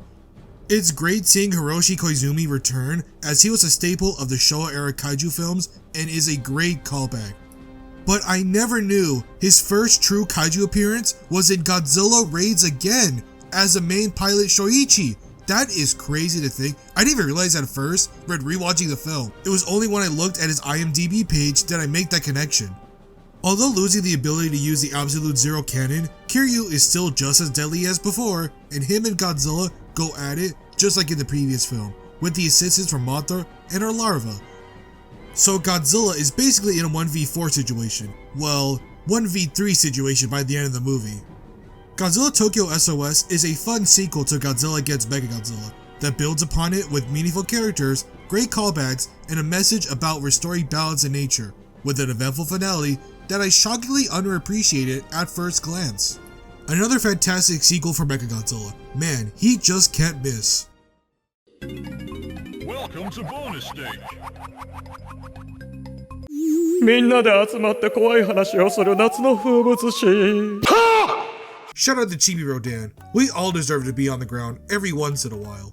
This series on the Godzilla YouTube channel is hilarious. At first I had no idea about it, only from the Godzilla Battle Line game, where Chibi Godzilla and Chibi Mechagodzilla are broken and still remain on my team. Seeing all the old kaijus turning into chibis like Gamera, Titanosaurus, and Anguirus is great. Especially Gamera, as he's just a bum and can't get anything right, except when he wants to be a musician. Although one thing I would have loved to see is Titanosaurus owning a used car dealership. If you know what I'm even referencing, congratulations! You were also a kaiju fan in the early internet days, who's probably now about what, in his late 20s or early 30s? My god, we are getting old! I mean, all of the kaijus have so many different personalities, it's great. Mothra's an otaku, which makes a lot of sense, and makes fan art. So she made the NES creepypasta. I knew it! They even reference the Ghidorah meme in the Chibi show, which makes it instantly iconic, and a little nod to the other Godzilla content are a great addition to the series. They even include great messages at the end of each episode during season 1, promoting gender equality, eating healthy, and helping the environment that perfectly goes alongside the Godzilla series and its constant progressive themes. I have no idea where to put this show in comparison to the rest of the Godzilla content, but by the time I'm done with the ranking video, I'll probably place it somewhere in between the top 10, so if you're watching this right now, that means I place this above this movie. The Chibi Godzilla series was a blast to go through, especially with season 2. Do yourself a favor and watch the 2 seasons that were made, as each episode is barely above 2 minutes long and is worth checking out. Otherwise known as the poop loop. If you really think about it, Hedorah is just a pre-evolution to Shin Godzilla, and now in rewatching this film, I just can't stop thinking about it.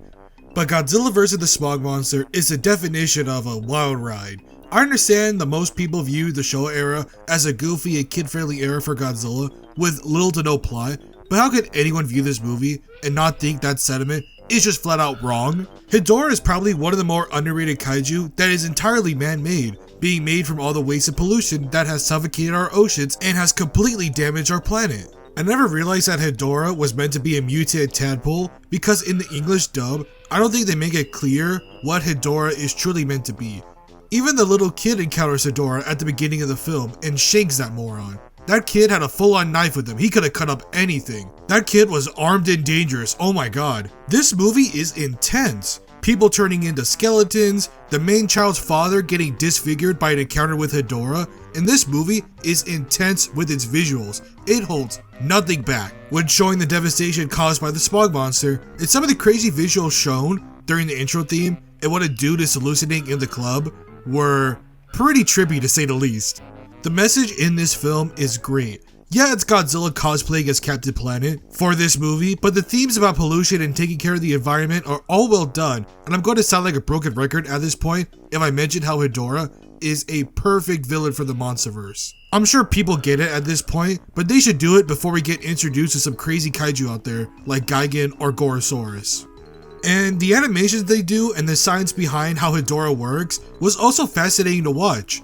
The random animation segments and cutaways to a puzzle explanation of Hedorah's origins and how over time he'll keep continuing to evolve didn't feel out of place during the movie, and it felt like it made for a great segment that does correlate with the goofiness, don't get me wrong, like the silent scene of the building collapsing and Godzilla learning how to fly. But even then, the movie as a whole is really intense, and I highly recommend checking it out if you can.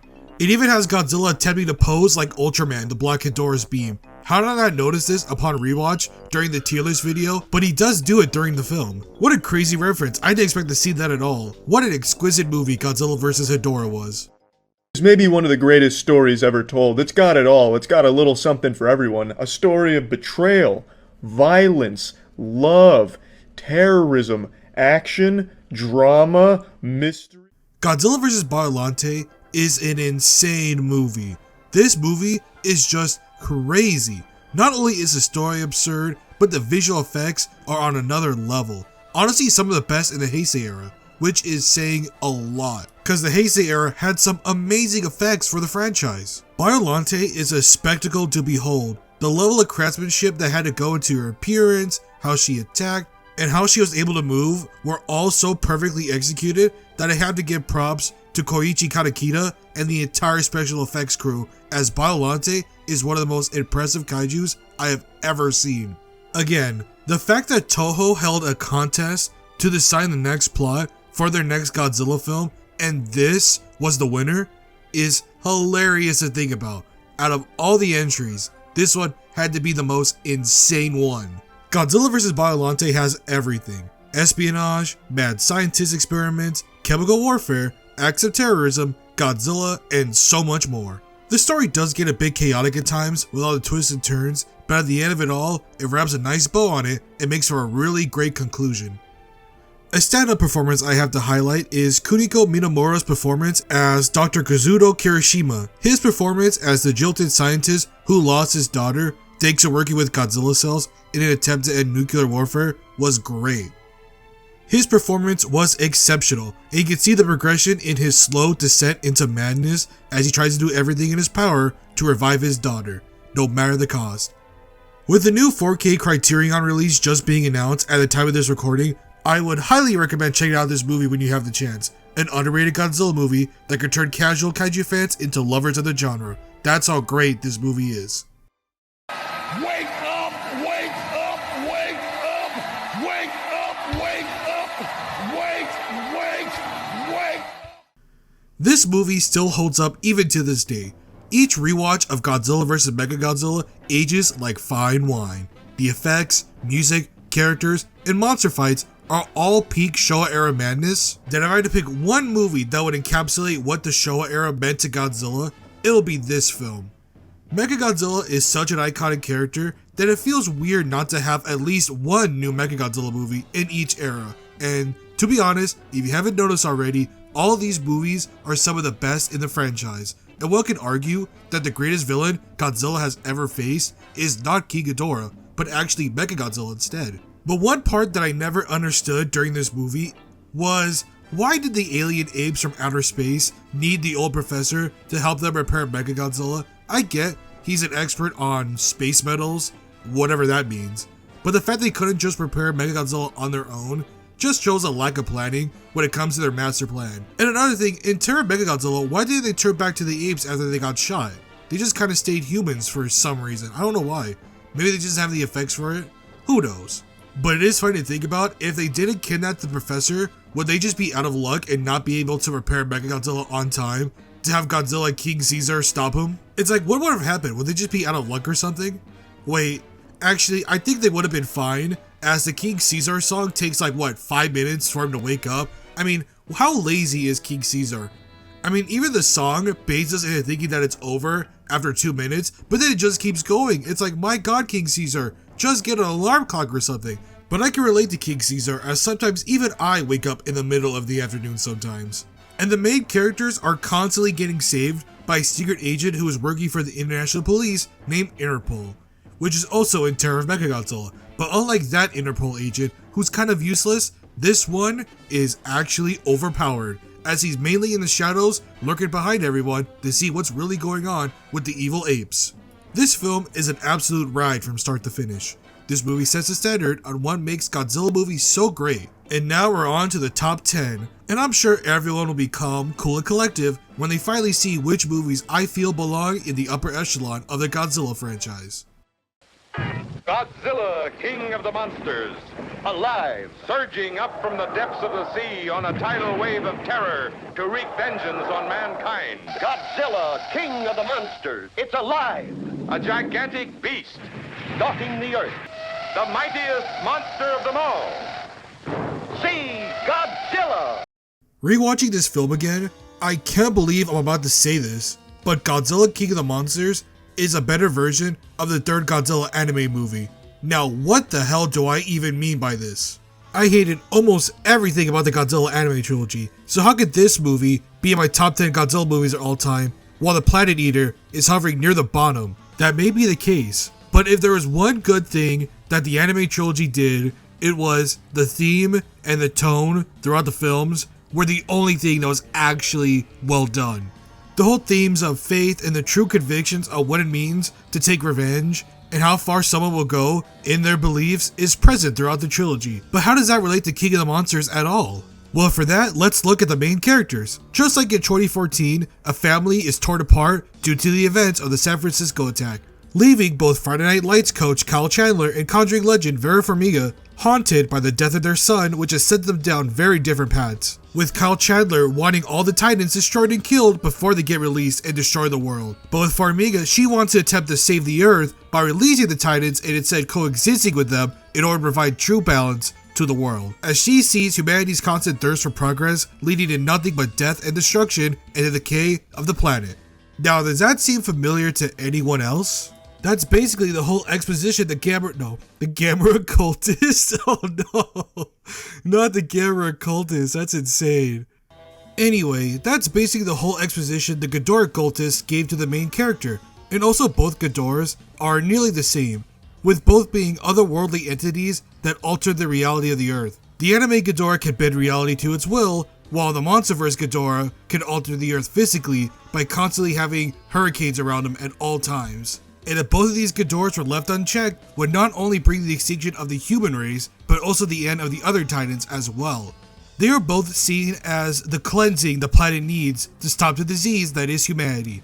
One is more physical destruction, while the other one is more of a manifestation. Both Ghidorahs are shown later on to be nothing more than false gods being sent to the planet to decimate and destroy, not to cleanse, like both main characters of King of the Monsters and the Planet Eater thought they would. So for both of the main characters of King of the Monsters, their whole perspectives change by the end of the film, with Mark seeing the Titans now as more like natural disasters, as he sees them as a part of the ecosystem that can't be controlled, and in a way, turns to his wife's side, without all the chaos that King Ghidorah has caused. And although Dr. Emma Russell had good intentions and was ultimately correct in the end, that coexistence did help revive the planet, as shown in the credits. Even though it did lead to her downfall, she sacrificed herself to save Godzilla and distract King Ghidorah long enough to get Godzilla into his burning status. Like I said before in my tier list video, King of the Monsters has some of my favorite new designs of the classic kaijus we grew up with. Obviously, I have no complaints over the Monsterverse Godzilla design, and I think the Rodan design is the best design we have ever gotten for him, but I think the Mothra design is okay. Nothing can really compare to the 1964 version or the 2003 version with Tokyo SOS. However, the design for King Ghidorah in this movie, I think, was pretty good, but looking back at it, it's probably not the best design. For me, it's probably still the Heisei King Ghidorah design. It gets extra brownie points for making it into a mecha.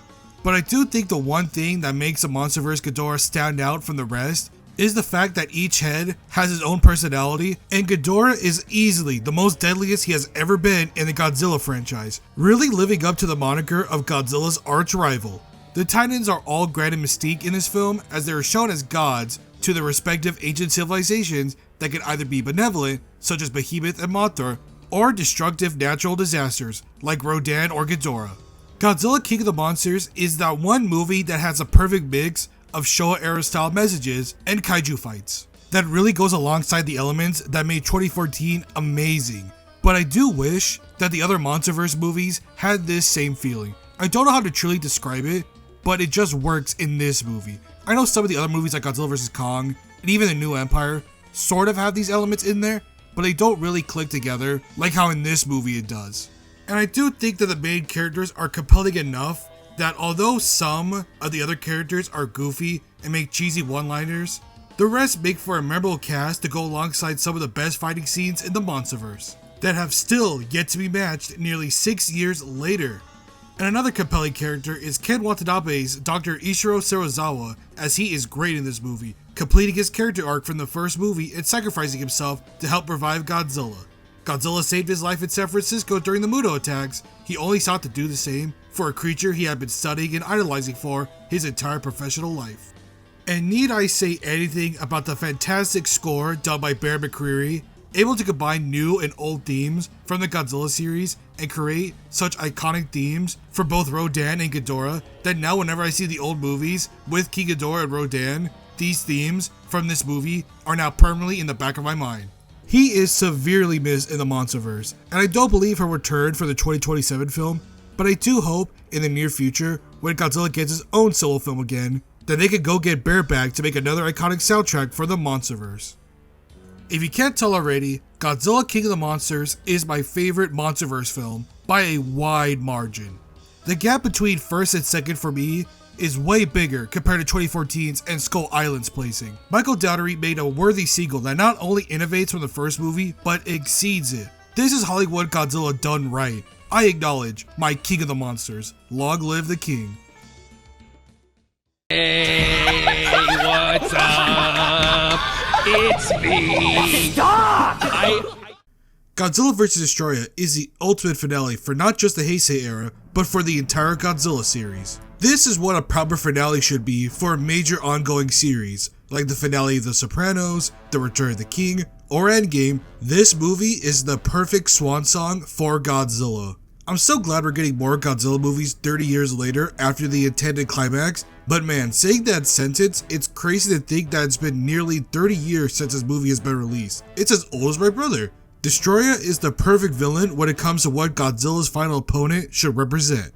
As thanks to the Oxygen Destroyer killing off the 1954 Godzilla, it had some unexpected effects on some ancient crustacean organisms that were mutated and reawakened by the Japanese government, thanks to them wanting to build an underwater highway through the exact same area where the original Godzilla had died. It's like building an underwater highway through Pearl Harbor, some things you just don't do. But thanks to that, Destroyer goes on an absolute rampage during this film, first taking on the Japanese military, then Godzilla Jr., then finally having its perfect form, and being able to handle Godzilla, who is at his strongest point with the out-of-control nuclear energy causing the atomic breath to become way more powerful than it ever has been up to this point. So Destroyer ain't no pushover, and the burning Godzilla design is one of my favorites in the franchise, and I'm glad that was brought back for the PS4 Godzilla game and returned in King of the Monsters, cause that design is simply amazing. I even like Godzilla Jr.'s design as he finally grows out of his Minya stage and onto his Godzilla Soar stage, which is a great callback from Godzilla vs. King Ghidorah. The music done by Akira Ifukube is some of his best work, and he went out with a bang for his final score. The opening theme when Godzilla's rampaging through Hong Kong is outstanding, and the ending theme is just simply tear-jerking. But one scene that always gets me now is the scene after Destroyer kills Jr. I'm not talking about the scene with Godzilla crying over his dead adopted child. That scene is also great. I'm talking about the scene after that. Godzilla is being bullied and dragged around by Destroyer and left thrown into the water. Meltdown is slowly approaching, with Godzilla having minutes to live, his organs and entire body are starting to slowly melt away. But Godzilla still remains to fight for Junior, and that if he's going down, he's taking Destroyer down with them. The scene is just fantastic. No one is talking, it's all just focused on Godzilla marching down for what will be his final battle. It makes you feel both emotional and hyped up to see Godzilla take on his greatest challenge yet, is save Japan from a world-ending disaster for the final time. Megumi Odaka as Miki truly shines in this movie as well, as Miki for the majority of the Heisei era has been more of a side character and even having a few appearances sprinkled in here and there. But this time she's the main character in the movie, and she's really grown into her own since Godzilla vs. Biollante, and the bond she has with both Junior and Godzilla is both heartwarming and heartbreaking at the same time. Again, if this were the final Godzilla movie to be released by Toho, then I say they did a fantastic job at setting out Godzilla on a high note. And if they ever decide to have a proper finale and end the Godzilla series for real this time, I wouldn't mind having the credits be similar to this movie, highlighting each Godzilla movie up to this point. That would be cool to see, and add other pieces of media like the games and TV shows as well.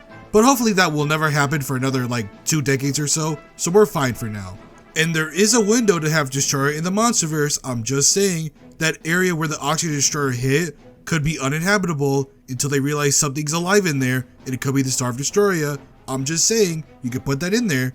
I mean, I'm assuming the next sequel to Godzilla and Kong the New Empire is going to be set in 2030 maybe? So that's 11 years since King of the Monsters. You have a lot of time to develop Destroyer. Don't worry about that. I mean, I'm not a big budget Hollywood writer. They could probably make it more complex than that. Who knows? But I'm not sure if Destroyer would be the perfect final boss for the Monsterverse. I feel like they're probably going to add Space Godzilla, which I'm fine with, but I'm not sure if Destroyer would be the perfect final boss for the Monsterverse. Maybe the Godzilla franchise as a whole, but not the Monsterverse, in my opinion. Welcome to bonus stage. Seatbelts, everyone! Please let this be a normal field trip. With a friend? No way!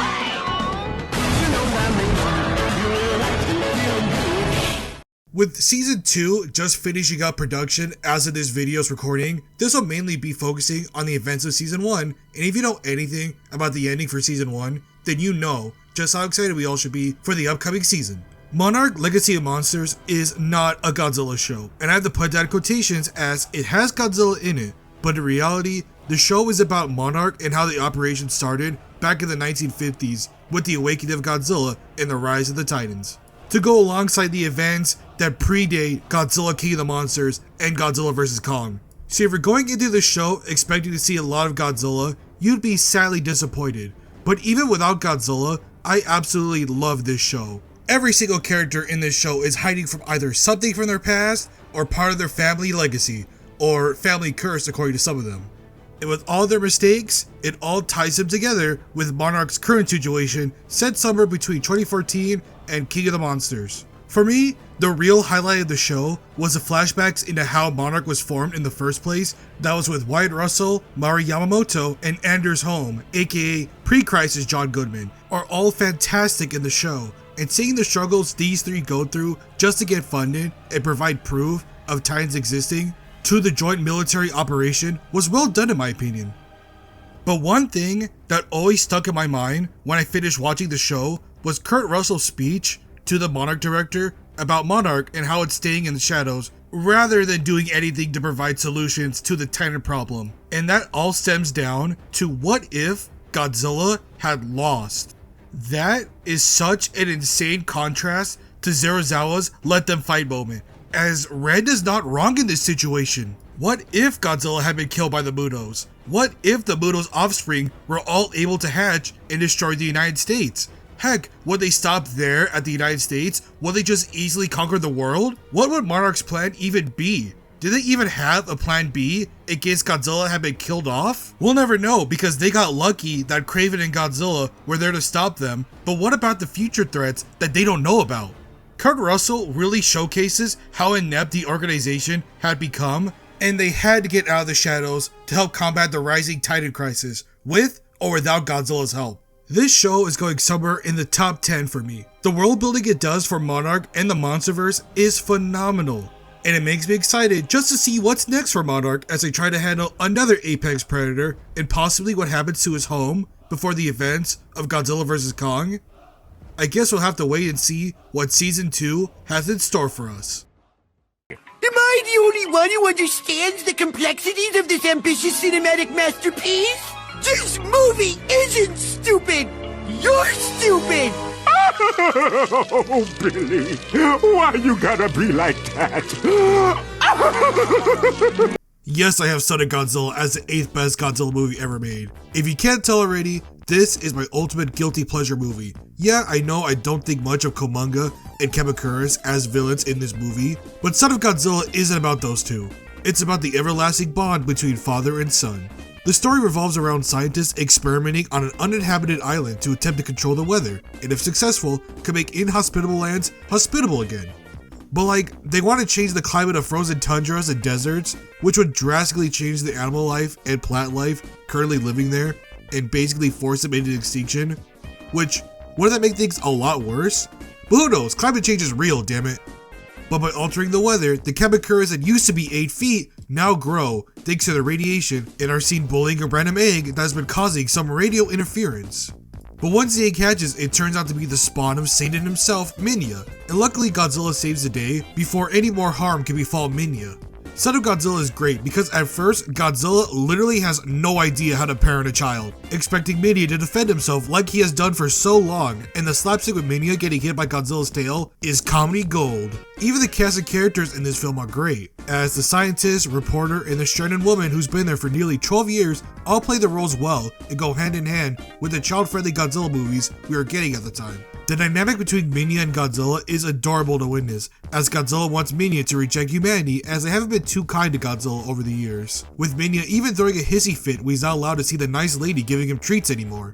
And Godzilla's attempts to teach Minya how to do the basic monster techniques, such as roaring, using his atomic breath, and fighting, are all hilarious scenes. Godzilla's just trying to show Minya some tough love for him to survive on his own when he's all grown up, even when those attempts backfired at times, as Minya would find himself in a lot of trouble when not just the camp occurs, but with Kumonga as well. And even when Godzilla still tries to save his son, when Kumonga has him trapped in webbing, Minya keeps getting in the way when attempting to help Godzilla, so it leads to Godzilla getting trapped alongside Minya. Minya in this movie is an unsuspecting, curious little gremlin that would often get himself into trouble, and I do really love that stark contrast between Minya and Godzilla, as Godzilla is more alert and cautious when compared to the young Minya. But it was nice seeing them work together in the end to defeat Kumonga. And come on, do I even need to explain how perfect the ending is for this movie? Son of Godzilla is a heartwarming story that can be seen by both younger fans of the kaiju genre and old fans alike. This is definitely an underrated classic in my mind and deserves to be at the number 8 spot. Pain! So much pain! So much pain! Okay, bear with me for just a second here, as I can't talk about Shin Godzilla without first talking about Lost Utopia Films' ongoing Godzilla found footage series called Project Monster, because when am I ever going to get a chance to talk about this series in full? But if you want to specifically hear about the actual movie instead, go to this timestamp here. And with all that out of the way, I need to talk about just how amazing this YouTube series is. Not only are the videos amazing, but the fight scenes, the acting, and even the world building are simply out of this world. Project Monster is an amazing series so far, and although it only has 4 videos as of this recording, do yourself a favor and check it out when you got the chance, as I don't want to spoil anything about this series. Go in blind and you'll be amazed at what you see. I brought it up during the Shin Godzilla section because the latest video, Shelter 54, is easily not just the best in the series, but one of the best Godzilla fan films I have ever seen. Being able to combine both Shin Godzilla's and Biolante's lore to be able to make something so unique that it can legitimately work as the characters' backstories is simply unreal to think about. Even being able to reference, I believe, the 98 Zilla animated show with the mutant mosquitoes instead of being the mutated bees was so great that now I can't look at Shin Godzilla the same way ever again. Shelter 54 is able to combine the horrors of both Shin Godzilla and Godzilla vs. Biollante to make a video that keeps you glued to the screen, and don't get me started on the finale. My god, that finale was just incredible. Project Monster has it all. Great mockumentary style episodes, great kaiju fights, fantastic world building, some great references to not only Godzilla, but other iconic kaijus as well, and a story that keeps you guessing. This series is the pinnacle of the Godzilla found footage genre, alongside The Man in the Suit. And now let's finally get to Shin Godzilla, which is also an amazing film. Shin Godzilla's political statements on the mishandlings of the 2011 earthquake and tsunami disaster that left thousands dead and billions of dollars of damages are not subtle even in the slightest, as some scenes are literally bar for bar moments during the disaster, and that's what makes Shin Godzilla so unique. And that's what also makes the Godzilla franchise so unique as a whole, as Godzilla can be a metaphor for the dangers and consequences of using nuclear weapons, a metaphor for protecting the environment and being in balance with nature, with movies like Godzilla vs. Mothra and Godzilla vs. Ghidorah. And Godzilla can even be a critique on the Japanese government and how the government was not prepared to properly handle a major disaster, whether that disaster be literal or metaphorical. It was crazy to see, as an uninformed American, just how complicated the process was just to get anything going when Godzilla first arrived. Going from room to room was so odd to see. But hey, that whole process is still better than the US House of Representatives, so I guess Japan has that going for them. If there's one word I could use to describe Shin Godzilla, it would be the word pain. Godzilla in this movie is in constant agony, born out of the fusion of multiple living organisms that got horribly mutated into an abomination that bleeds everywhere it goes, and is slowly attempting to evolve to accustom itself to its surroundings. And not only that, but the main characters are also in pain.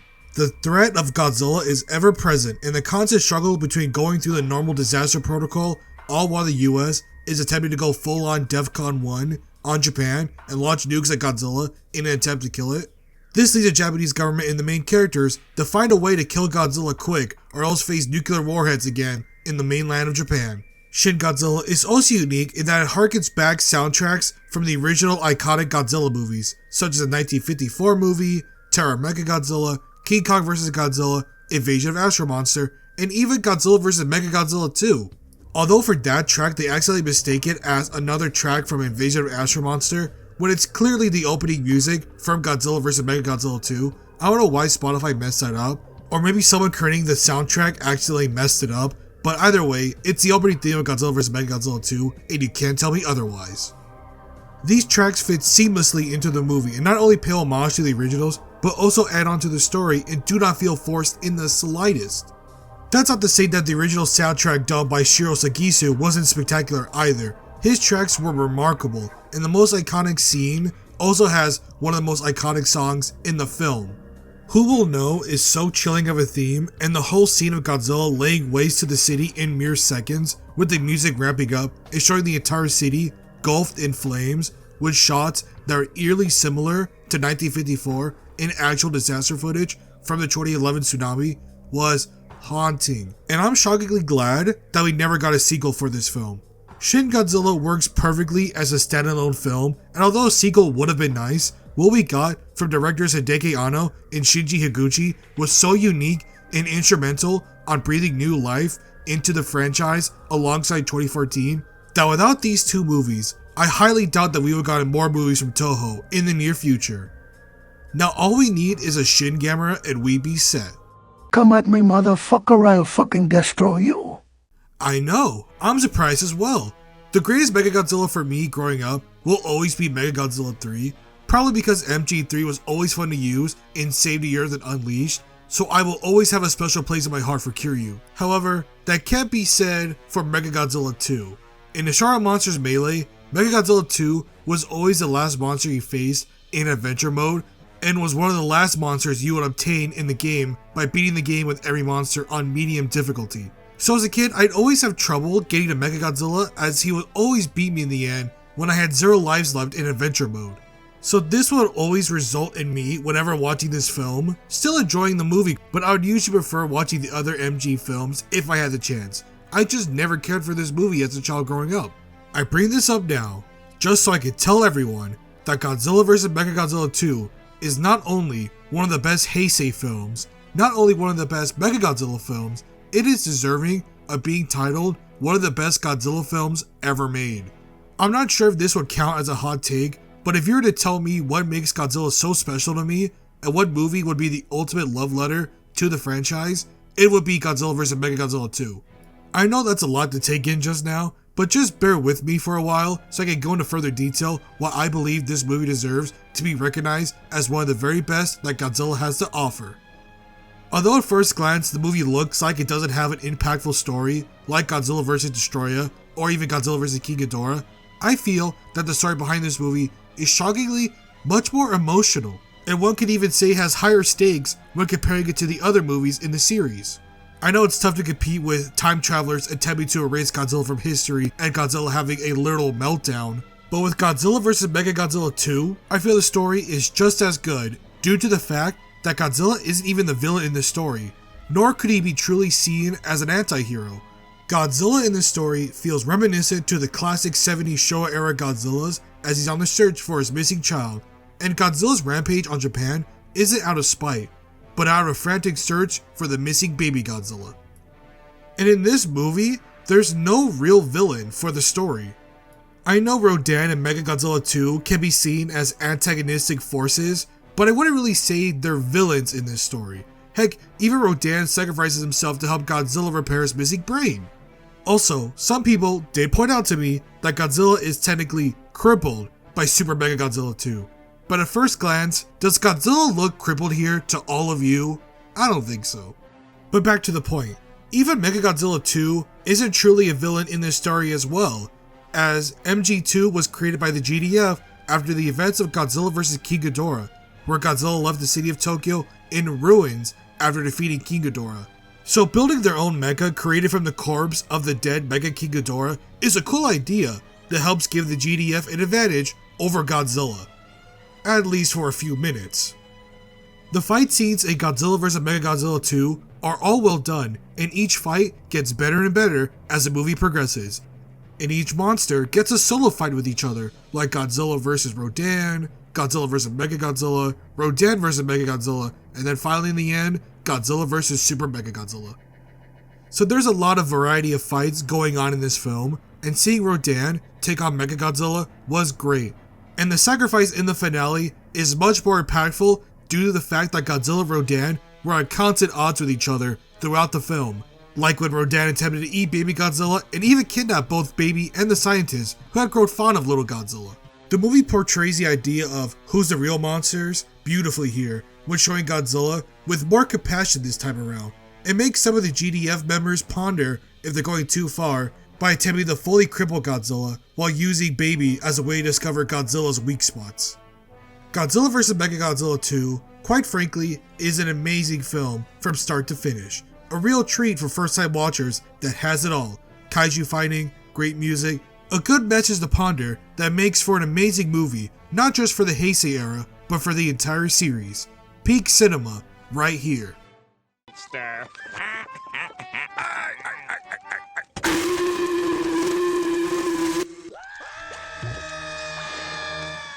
It's crazy to think that during the early days of kaiju movies, Mothra used to be gigantic. I mean, she used to be even bigger than Godzilla. Her larva form was 180 meters long. That is ridiculous. Now with all the different renditions of Mothra, I can't even imagine her being bigger than Godzilla. Cause oh my god, imagine a 200 plus meter giant bug in the Monsterverse. That sounds terrifying to think about. But Mothra vs. Godzilla is a staple not just for the Showa era, but for the entire kaiju genre, as this movie perfectly encapsulates the Showa era as a whole, with some superb practical effects, an iconic soundtrack, a great bout between Godzilla, Mothra, and her larva, as well as great messages and themes about capitalistic greed with the snatching of the egg, and the testament of trust is present throughout the film. One aspect of the film that is amazing besides the kaiju fights are the main human antagonists of the film, Mr. Kumayama and his financial backer Jiro Torihata, played by Yoshifumi Tajima and Kenji Sahara. Tajima plays the bumbling owner of Happy Enterprise, while Sahara plays the more serious, deceitful financial backer. These two were seen often clashing with each other, and ultimately the plan to use the egg backfired, causing them to attack each other and letting their greed get the better of them by never gaining trust with one another, as Torihata was ready to betray Mr. Kumayama in the first place. And that's a great theme about trust, as the two main antagonists don't trust each other, but the Cosmos lay their trust in the main characters to make sure that Mothra's larvae get back home safely, which in the end they do. But Kumayama and Torihata were absolutely villainous. I mean, my god, they even attempted to buy the Cosmos from the main characters when they asked for the egg back. I mean, what? That's insane. He tried to pull a Eustace bags and wondered what's their offer for the egg. That is just nuts. And seeing how in the end they were both taken down by their awful ambitions and lack of trust in one another did feel satisfying, even with Godzilla getting one of them in the end. Oh yeah, that's right, Godzilla's in this film. I mean, the movie is titled Mothra vs. Godzilla after all, and his first scene is easily one of the most iconic entrances the King of the Monsters has ever had. It even got paid homage to in the Monarch TV show. Mothra vs. Godzilla is one of the best Showa era films, and in general, one of the best Godzilla movies ever made, easily taking a spot in the top 5. Also a random fun fact, did you know that Ishiro Honda originally created the lyrics for Mothra's theme? I learned that from the Chibi Godzilla series, The More You Know. I better get out of here while I still can! Okay, so you know how I said like 50 pages ago that the main character's tragic backstory for Godzilla vs. Megaguirus was done way better in a different Millennium era movie? And saying that right now, 50 pages ago, oh my god. This ain't even done yet, my goodness. Well anyway, here it is. Godzilla gets Mechagodzilla, it's a complete opposite of what Megaguirus was. Not only are the action scenes and music remarkable, but the human characters are marvelous in this movie, and they have their own sad, tragic backstory as well. Lieutenant Akine Yashiro, played by Yumiko Shaku, has to deal with the death of her commander and fellow soldiers after she accidentally hit the commander off the bridge and Godzilla squashed him, leaving her in exile and being demoted as punishment. So she has to climb all the way back up earn back the trust of her fellow comrades, and find a way to work with the newly made Mechagodzilla that may have some of the original Godzilla still lurking in it. So it's the opposite of the main character's dilemma in Godzilla vs. Mechagodzilla. As in Mechagodzilla, she blamed herself for the death of her commander because she was too gung-ho. And in Mechagodzilla 3, it's rather an accident, but she still blames herself for what happened. And with Godzilla vs. Mechagodzilla 3, it's interesting that this movie not only holds the 1954 movie canon, but other kaiju movies as well. Mothra, and even War of the Gargantuas get referenced when the Prime Minister and the JSDF leader talk about the need to develop weapons that exceeded the maser cannons that helped take down Gyra, Sanda, and Mothra. So that was interesting to see, as Mothra also returns for the sequel. So maybe that was a hint of things to come in Tokyo SOS? That would be amazing if that was the case.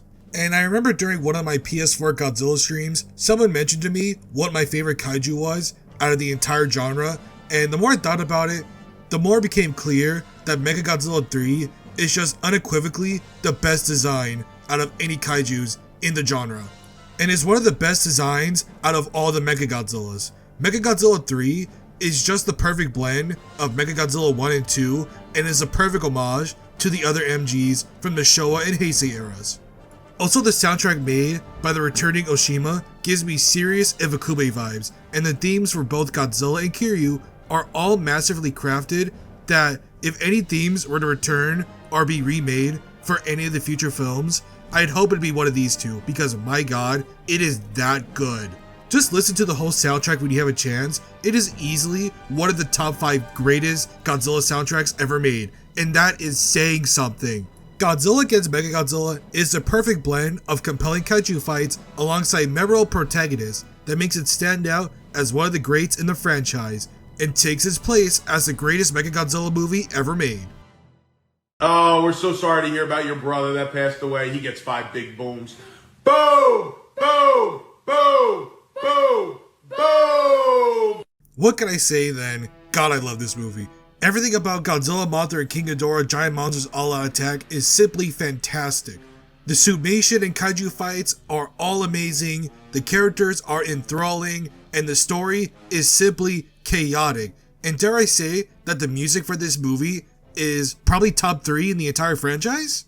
That may be a hot take, but for me, the top 3 are probably going to be Godzilla King of the Monsters, GMK, and number 1 might be Godzilla against Mechagodzilla. You know, looking back on it, that soundtrack really was amazing. Oh my god. It's either that or -1. I mean, it's really either or. But for GMK, Kao Otani did an amazing job here.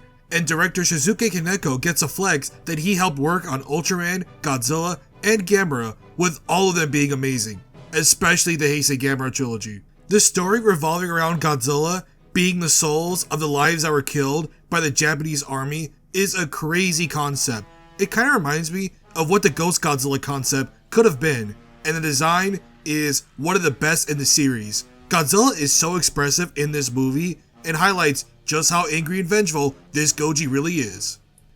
My one nitpick is the fact that all of these Millennium movies only associate with the 1954 original and ignore all of the rest of the other Godzilla movies. But unlike in other Millennium era movies, where that whole concept didn't really work in my opinion, in this movie, it actually works with the story, as the Japanese citizens and the government would rather forget about the atrocities Godzilla had committed in 1954. Sort of how they wanted to forget about the atrocities Japan had committed during World War II, which is quite a lot.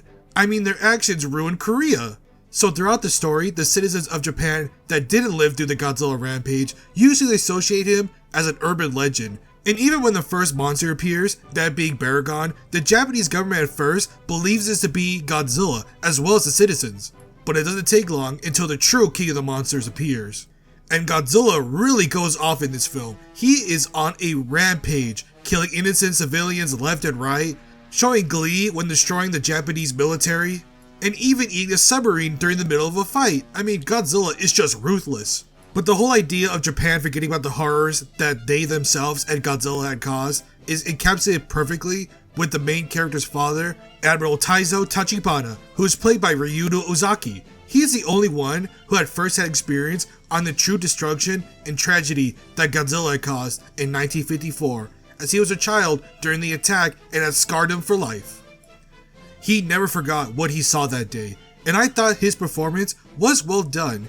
Yeah, it may not be everyone's cup of tea, but I thought he really nailed the gravity of the situation, and his noble sacrifice to try and stop Godzilla was great. It showed how he truly cared for not only his daughter, and for the future of Japan, so they can hopefully atone for their mistakes and learn from the past. As instead of the Admiral running from it and trying to forget, they chose to keep moving forward and make sure that an event like this would never happen again. The serious attitude is basically a mask to hide his own grief and worries that it caused him to become distant from his daughter and the people around him. So I thought Uzaki's performance was great, and I had to give him props for the performance he had for this movie. GMK is my favorite Godzilla movie of all time. It is the crown jewel of the Millennium Era and rightfully takes its spot as the third best Godzilla movie. You've killed me! Good. The original Godzilla is the catalyst for the kaiju genre. Everything about this movie is nearly flawless in its execution. Godzilla in this movie is a lost species of marine life that had been cast out from its natural habitat by the constant testing of nuclear weapons after World War II. It invades the country of Japan, leaving nothing but destruction in its wake. Godzilla is a true tragedy, a creature that symbolizes the fears of nuclear fallout and the real trauma that Honda witnessed when serving in the Japanese army. 1954 is not only a great anti-war movie, but also a filmmaking triumph. Reading and watching videos about the production of this movie is so chaotic that I'm surprised that this movie even got completed in the first place. There are so many iconic moments from this film, like Godzilla rising over the hill for the first time, Godzilla destroying the train, Godzilla taking down the high voltage towers, Godzilla revealing his atomic breath. I mean, there are so many moments, and each moment has been replicated and paid homage to on multiple occasions throughout the series. And this film still stands the test of time when it comes to classic movies. I mean, this is where it all started, with the music done by Akira Ifukube and the effects done by Eiji Tsuburaya will become a staple to not only the franchise, but the entire kaiju genre. And to this day, you'd often hear Ifukube's military march play whenever Godzilla arrives. Personally, to make a great Godzilla film in my opinion, you need three major aspects to work. The effects, of course, have to be great. There also has to be a great message or theme present throughout the movie. And the music is probably one of the most important parts that really helped define the series for over 70 years. Godzilla is the origin point for so many iconic kaijus that without this movie, we probably wouldn't have monsters like Mothra, Rodan, Dagra, or even a Monsterverse for that matter. But not only is the suitmation, effects, and music amazing, but we also have to give credit to the human characters as well, as they are really gripping in the story. And the one standout performance everyone remembers is done by Takashi Shimura, who plays Dr. Yamane, a paleontologist who would prefer to study Godzilla rather than destroy it. He sees Godzilla as a scientific enigma, a monster that was able to survive nuclear radiation altering its body and being forced to move out of its natural habitat due to the constant nuclear testing.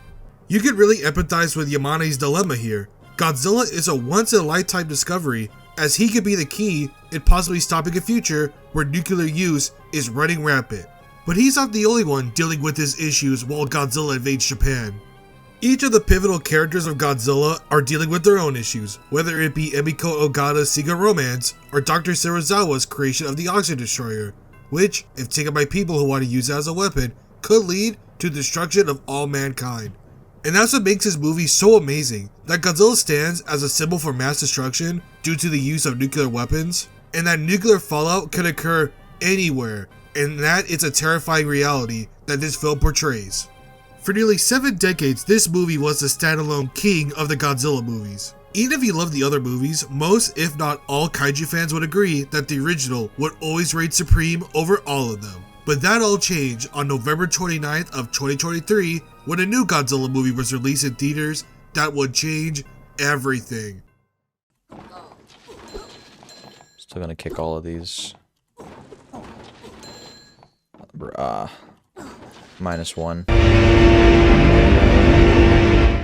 To be honest with everyone, this section was the one that took me the longest to write for in this ranking video. This script is already over 20,000 words long, but for some reason, at the end of it all, I was really finding it difficult to find the words to describe how I feel about this movie, even though I already knew coming into this that this is going to take the #1 spot. But I do just want to say real quick, for anyone who made it this far, or for everyone who skipped to the end to see what was obviously going to be number 1, thank you. And I hope you enjoyed my crazy list. I know this took a long time for me to make, but I really do appreciate the support. It was fun to see just how different my opinion has become over my tier list video that I made, nearly a year ago? Man, it's been insane. Oh my god, 2024 went by so fast. But with all that out of the way, let's get to the pinnacle of the Godzilla franchise. Without a shadow of a doubt in my mind, Godzilla Minus One is the greatest Godzilla movie I have ever seen. The movie was so good that I left the theater when I attended the early access fan event in absolute shock when I first watched it. I had to comprehend what I had just witnessed. Godzilla Minus One is one of those rare movies that really transcends the franchise. Not only is it an amazing Godzilla movie, it's also just a great film in general that has really catapulted this series into levels we haven't seen since 2014.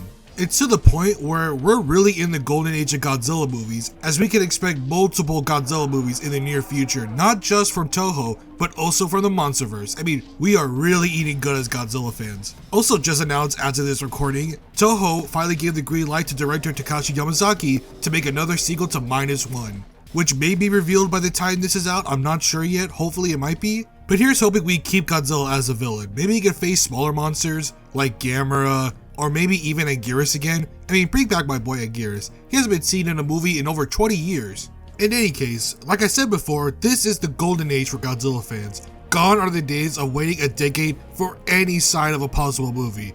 And although the lack of fighting video games for the Godzilla series is a bit disappointing, it's great to know that thanks to Minus One winning an Academy Award and the box office success of the Monsterverse, we can easily wait for what's in store for us in the near future. But wait a minute, I haven't talked about the movie yet. So what makes Minus One so phenomenal? Well, for starters, there was a reason why it won an Academy Award for Best Visual Effects. Some of the scenes were at times better than the special effects we would get with movies that have 100 times more the budget that Godzilla Minus One had. And the movie was so innovative, giving us new ideas and new shots for Godzilla that really haven't been used in any other movie. I mean, I swear, at first glance at seeing that boat chase scene, I thought they made the Godzilla prop and resurrected the old Toho pool that got torn down years ago. I just can't believe they made it look that realistic on such a tiny budget. But if the whole story of the budget being more than 15 million was actually fake according to the director, so huge props to the entire special effects team that had to work so hard to make every scene look amazing, especially the Ginza scene and the ending shot. Oh my god, that ending shot. This is the first Godzilla movie that I can recall in a long time where the whole audience was actively rooting for the human characters more than the Godzilla scenes. Usually you still have people wanting to prefer the Godzilla scenes over most of the human interactions, but not for this movie, and that's in part to the phenomenal job the cast did on creating some of the best characters in the franchise. Like, you really come to care for these characters and their plights to not only destroy Godzilla, but deal with their own tragedies after World War II had ended. The whole message of rebuilding for a better future and letting go of the past that haunts you, I thought was well done. And I don't get how this is meant to be taken as a nationalist message. The Japanese government doesn't do anything in this movie but to keep Godzilla secret and under wraps. And even then, when he was discovered and destroyed Ginza, the government did nothing to help. It was up to former soldiers to volunteer and work with ships that had been stripped of any weaponry to use against Godzilla. Which, yeah, it makes sense given the timeline this movie takes in. But the whole point is that these people are uniting together to build for a future that future generations can look upon and learn from their mistakes and build for a better tomorrow. Is that the whole point? How in any shape or form is that a nationalistic message? Some people are just weird on Twitter, I swear. Especially the loser grifters who attempted to latch on to Minus One when it got really popular. Those people got shut down instantly. But that whole dilemma was nearly a year ago, and yeah, can you see how long it took me to make this video? My goodness. But with Godzilla Minus One, the story is great, the effects are amazing, Godzilla has one of the best designs in the Reiwa era, and the music done by Naoki Sato is so good. The first track, titled Fear, is so ominous that it reminds me of the Jaws theme. It felt as though I was about to get jumped by Godzilla, which actually happens in the beginning of the movie. And the cinematography done for Minus One is spectacular. Even though Godzilla is the shortest he's ever been, at just 40 meters tall, the shots they use and the way they film Godzilla's attacks make it seem like he's the same size as a MonsterVerse Godzilla. Godzilla Minus One feels like the peak of the franchise. I mean, I could go on for at least another hour on why this movie is nearly flawless. But if you somehow haven't watched it yet, how did you get this far into the video in the first place? Godzilla Minus One takes its rightful place as king of the Godzilla movies.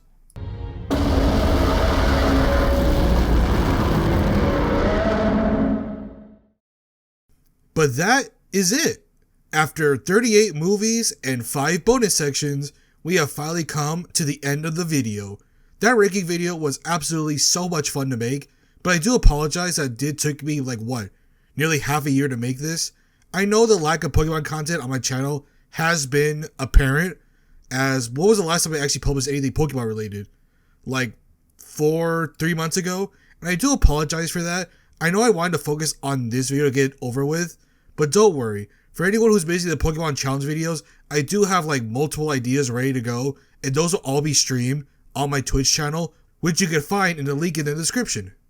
I cannot wait for what 2025 has in store, and if you made it this far and you're still listening to me, thank you, and I hope you like and subscribe to the channel.